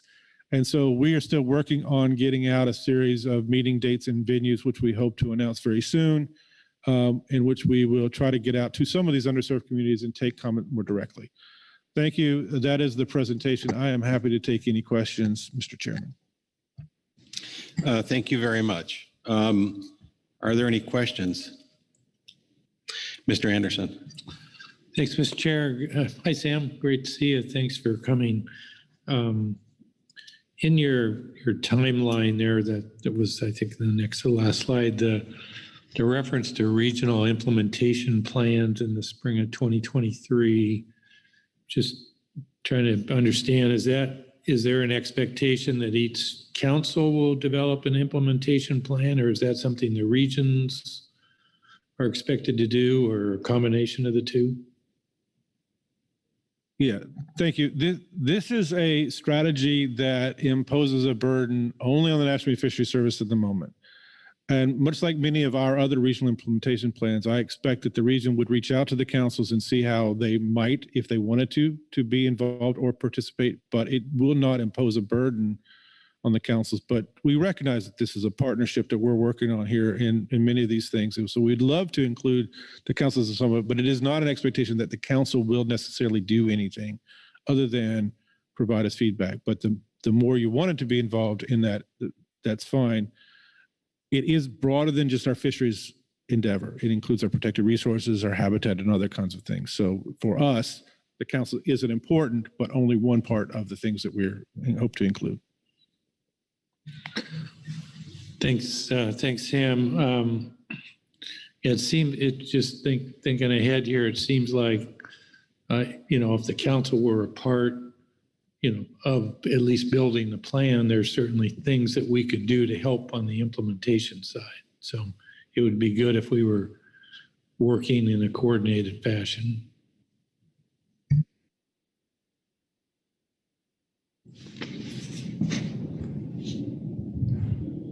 Corey Ridings. Thank you, Mr. Chair. Thank you, Mr. Rock, for being here today. It's nice to see you and appreciate your presence here. Also appreciate this draft strategy generally. It's a really ambitious and a really great start. So very much appreciate you and the agency taking this step. I guess getting a little bit what Phil was talking about, but maybe more specific. I noticed in the timeline that you just presented, comments are due in August. However, if this council is going to have a longer discussion about it, that doesn't actually give the council time to do so because our next meeting is not till September. Would it be possible to extend that deadline a little bit for us, or would you welcome something from us at that point? Yeah, Mr. Chair, as I think I indicated, this is the public, these dates are for the public, just because that's how this presentation was. But if the council desires something else, we understand how important the council is to our work, and we would like to work with you on whatever schedule you would like to do. Obviously, we would still like to get we're not operating on an external deadline to do this, but we would still like to do this around the winter. But we recognize that different councils have different needs in terms of participation or different desires about participation. But if this council wanted to engage heavily in that and wanted more time, I'm sure we could work something out. Any further questions? Joe Oatman. Thank you, Mr. Chair. Thank you very much, Sam, for being here and providing us with the PowerPoint. So I represent the 26 tribes here on the West Coast that have federally recognized fishing rights. And some of the ways that we think about equity and environmental justice is seeing a day where, our rivers and lands can produce, salmon, for instance. We're just right here at the Columbia. So I got the 4 Columbia Treaty Tribe, which I'm one of those for the Nez Perce. And we think about, having a day where we have fish that can meet our needs fully once again.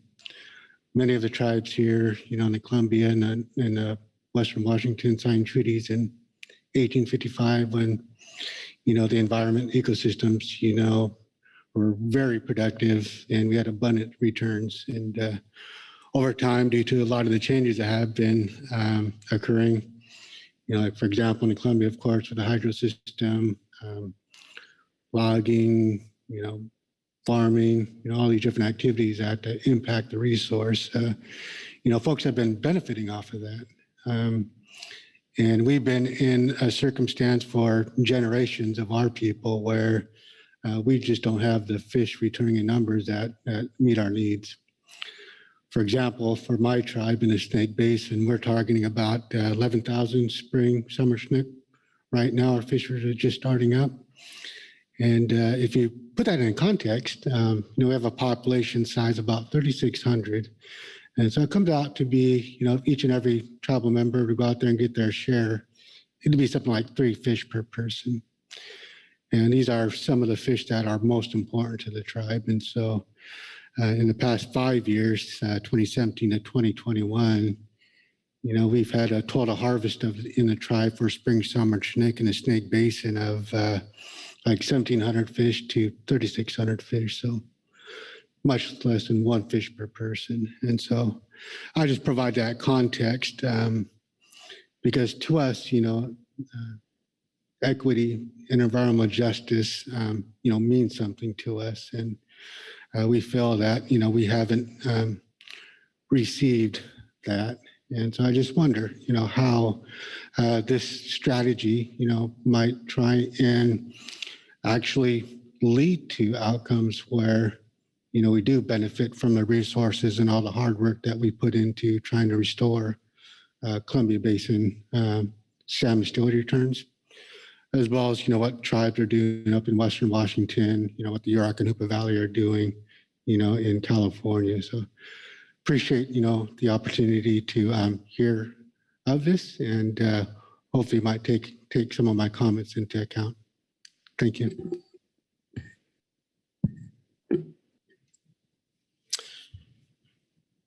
Did you ever want to respond or? Well, I appreciate the comments, and this is interrelated. It does not replace the federal government's obligation to fully implement the various treaty rights that are at issue in the basin. Protecting those treaty rights, restoring those runs are something that we have been doing, we continue to want to do. Maybe we can do those better, and we certainly want to have a discussion about how we can do that better.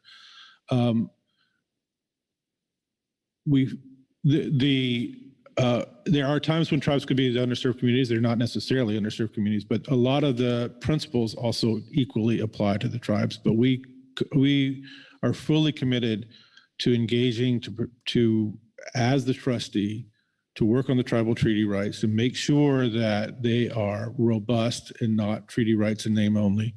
We've been working to restore salmon, not just for ESA purposes, but for broader purposes.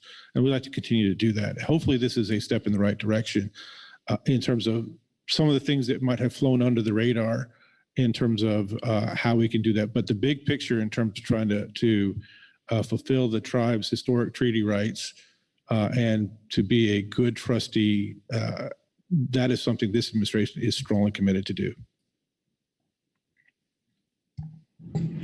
Thank you. Further questions? Query writings? Thank you, Mr. Chair. In 1994, and you mentioned this in your presentation, there was an executive order 12898 on environmental justice. Before I came to fisheries, I actually worked in public health. And this order was cited frequently. Pretty much everybody knew about it, and it was something that was talked about in policy and in how we did our work. And then when I started working in fisheries and natural resource management, it was as if people hadn't heard about it. And I mention this just because this has been in place for a while, and the agency has had the capability to work on these issues since then, but there hasn't been much. So the question in there is just, it sounds like we have two new executive orders that help us get there. And this is a great start, but I'd be curious to hear your vision about the follow through on this and what this means for the future. Well, yeah, Mr. Chair, you're absolutely right. We had a 1994 executive order that there were other agencies that have full-blown environmental justice policies, and the Commerce Department did not, and neither did NOAA, nor did the National Fisheries Service. We did have certain environmental justice programs. I mean, if you look through the strategy, there is a list of some of the things that we've been doing for a long time that get at the same points. But frankly, we recognize that we have not embraced that strategy, much like you were talking about the public health. And we aim to change that, right? That's why we did this strategy. It's not just the equity strategy, it's the equity and environmental justice strategy. We are finally correcting that, or at least we propose to do so. And as I said, the implementation, there is a mixture of things in there, right? So there is the cultural change, like in the public health, which that's one of the things that we think we can do without additional resources, and we're trying to do that. We recognize that we have a lack of expertise in many ways, and we're trying to fix that. But it's also just making that part of the discussion, making that part of the decision-making discussion. That's one of the things that you can do without additional resources. So we intend to do that. That's what we're proposing. To do everything in that policy, though, we're currently not resourced to do that. The president has asked for additional money. If we get that, we will be able to do more. It lays out an ambitious list of things. we may not be able to do all of it, but we're going to try and see how much of it we can get done.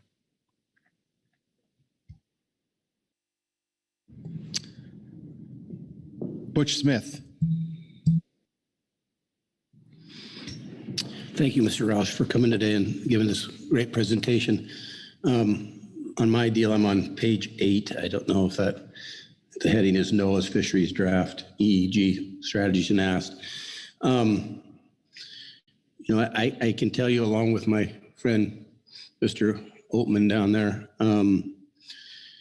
his community and our coastal communities of certainly the Washington coast and others probably could say that have really bared the burden.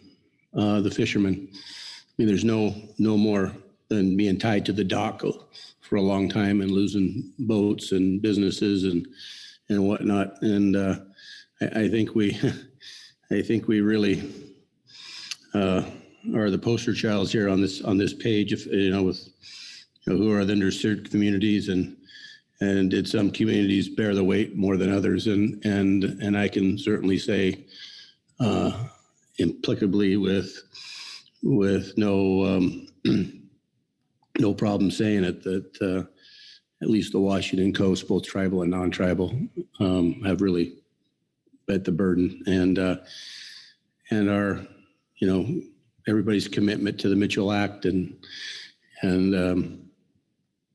producing fish and we go through these new scientific theories every 20 years on salmon and yet the coast still pays for those. If they don't work, no big deal, we'll try something else and we still pay for those. So I really admire you and Noah for doing this. But I certainly, we could be the poster childs on this page for some of this. I just want to bring that up that all the salmon communities, both tribal and non-tribal, have paid a excruciating price for salmon recovery, and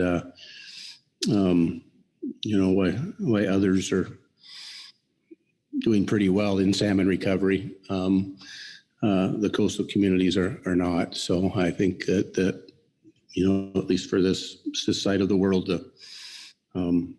it really is glowing. So I want to appreciate you for taking my comments and thank you for coming today. And thank you, Mr. Chair, for recognizing me. Thanks, Butch. Marcy Yaremko. Thank you, Mr. Chair. Thank you for joining us here today. I just wanted to speak to the fourth bullet on the slide that's on the screen pertaining to improving equity in our research and monitoring programs. I just want to acknowledge this issue and appreciate the agency's scrutiny on this topic. Certainly has become apparent to us, particularly in California, that there are some inequities in surveys, and the emphasis on certain stocks and less emphasis on other stocks. Certain gears that are used for surveys, while other gears maybe haven't received as much attention or use in surveys on the West Coast. So I think there is room for improvement, and we just appreciate the opportunity to dialogue about that. I'm sure you've heard some comments from the West Coast, specifically on the need for new survey methods, where, for some stocks that we're assessing, we just lack a lot of information from the surveys that have been utilized over the past several decades. It's difficult to do an assessment on a stock when there isn't a robust time series of information. So anyway, we really look forward to working with you and thinking through these. And I just, again, want to acknowledge and appreciate your emphasis on this topic. Thanks.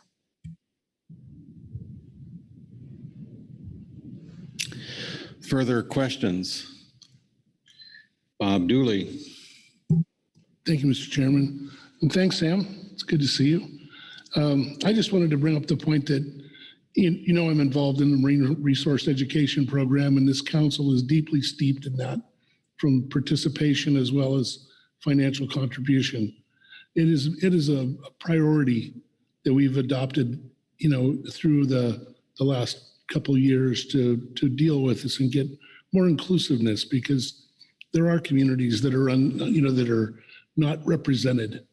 And so we're trying to make those connections, understand how to include them, how to not necessarily just reach out to them separately, but to bring them into the fold and whatever it takes. And so one of our, thoughts is that there's a Vietnamese community in California that doesn't participate, and we're working on that. It's not done, but it's high priority, and we've addressed that, and we're addressing that. So I just wanted to share that with you. So thank you. Yeah, that is a model for, I'm sorry, Mr. Chair, but yes, that's a model for many of the programs that we are trying to do around the country. How can we reach out? How can we get them involved? First, identify who the underserved communities are, get them involved in management, first to participate just in the system. Ideally, we could work out some way that, to get some representation on the council so they can participate as a decision maker, but at least to participate in the system. Language is a barrier. Other things are a barrier. The language is not the only barrier in many communities, but it is a barrier.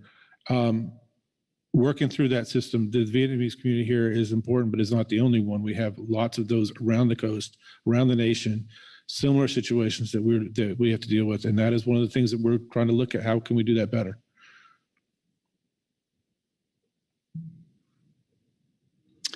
Looking for any further hands, Dr. Braby. Thank you for being here. And I feel like I would be remiss without bringing up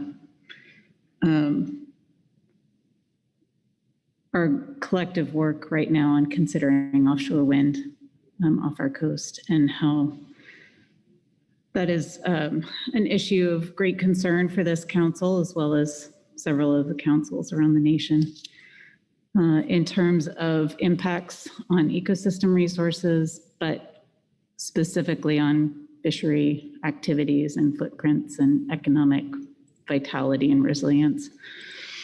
And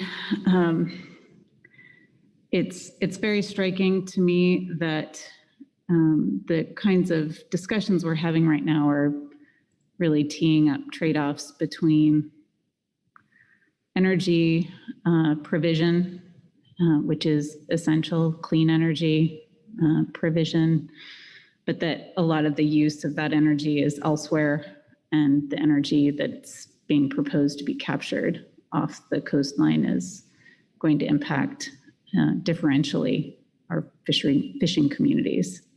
And that issue really fits very neatly into this issue, into the strategy that you're building, and is a good example of recent actions that are being considered that really unduly impact underserved communities.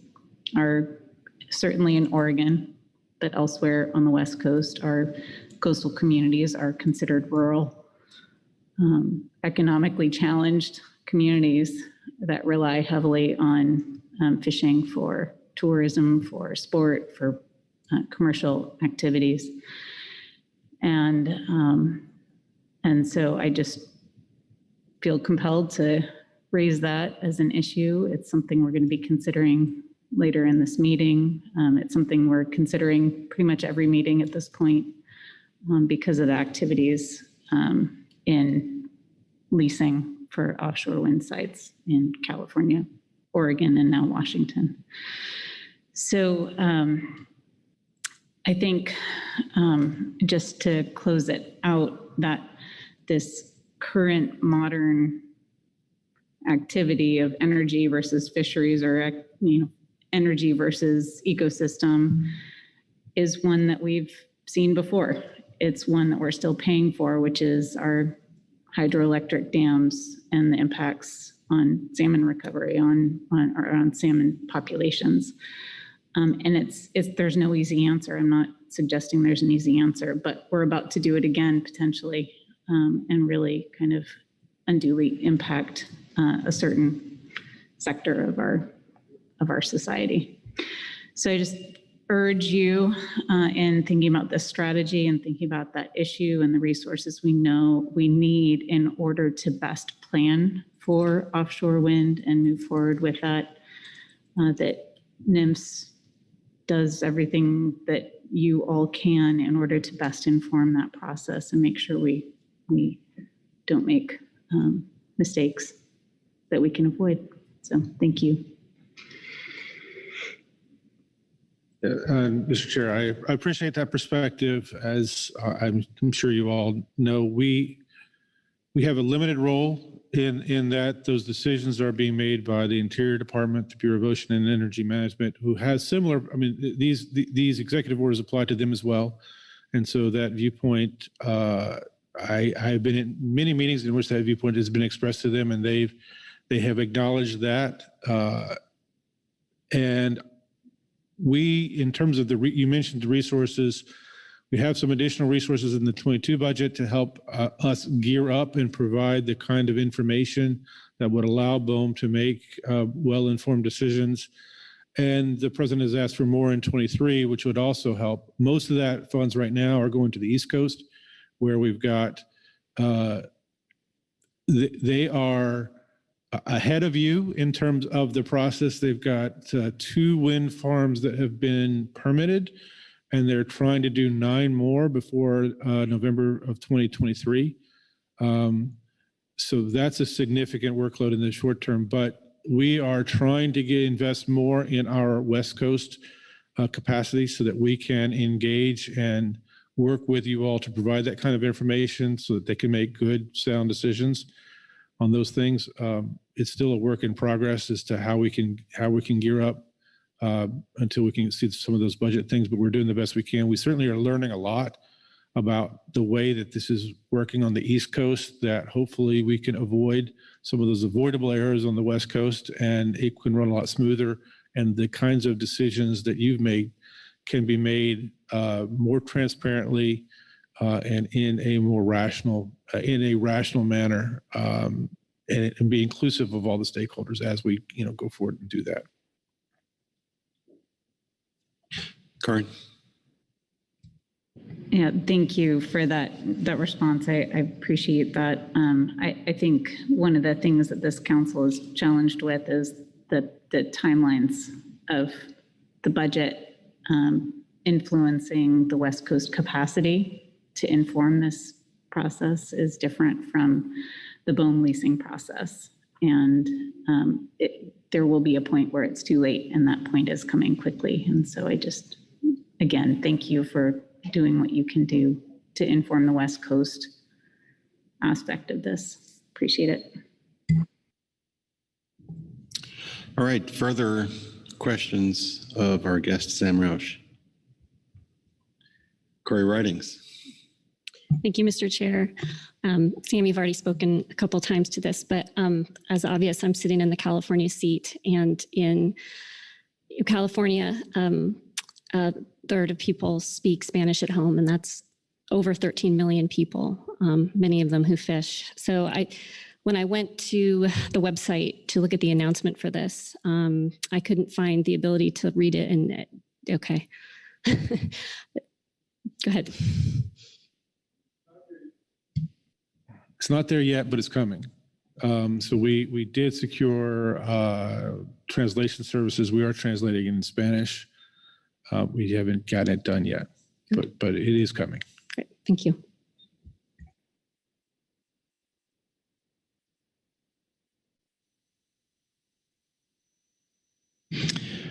All right, I'm not seeing any other hands. Let me check online to see if there's a hand there. And I don't see a hand online. So thank you very much for that public comment and that presentation. And we'll see you later. There is one further public comment. It's not on this topic, I don't think. Glenn Spain.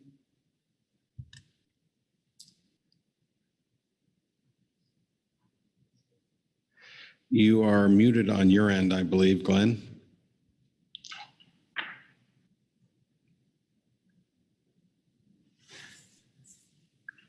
There you go.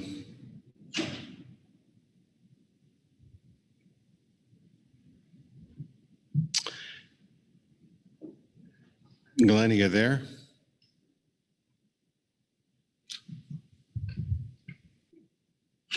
We are not hearing you.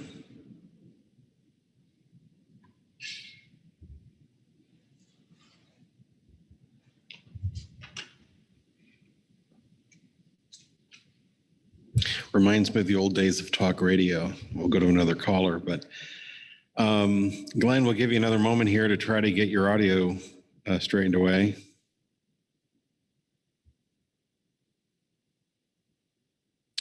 And Glenn, I'm sorry, but we don't hear you. And that's the last item under open public comment. And I believe that's the last item on today's agenda.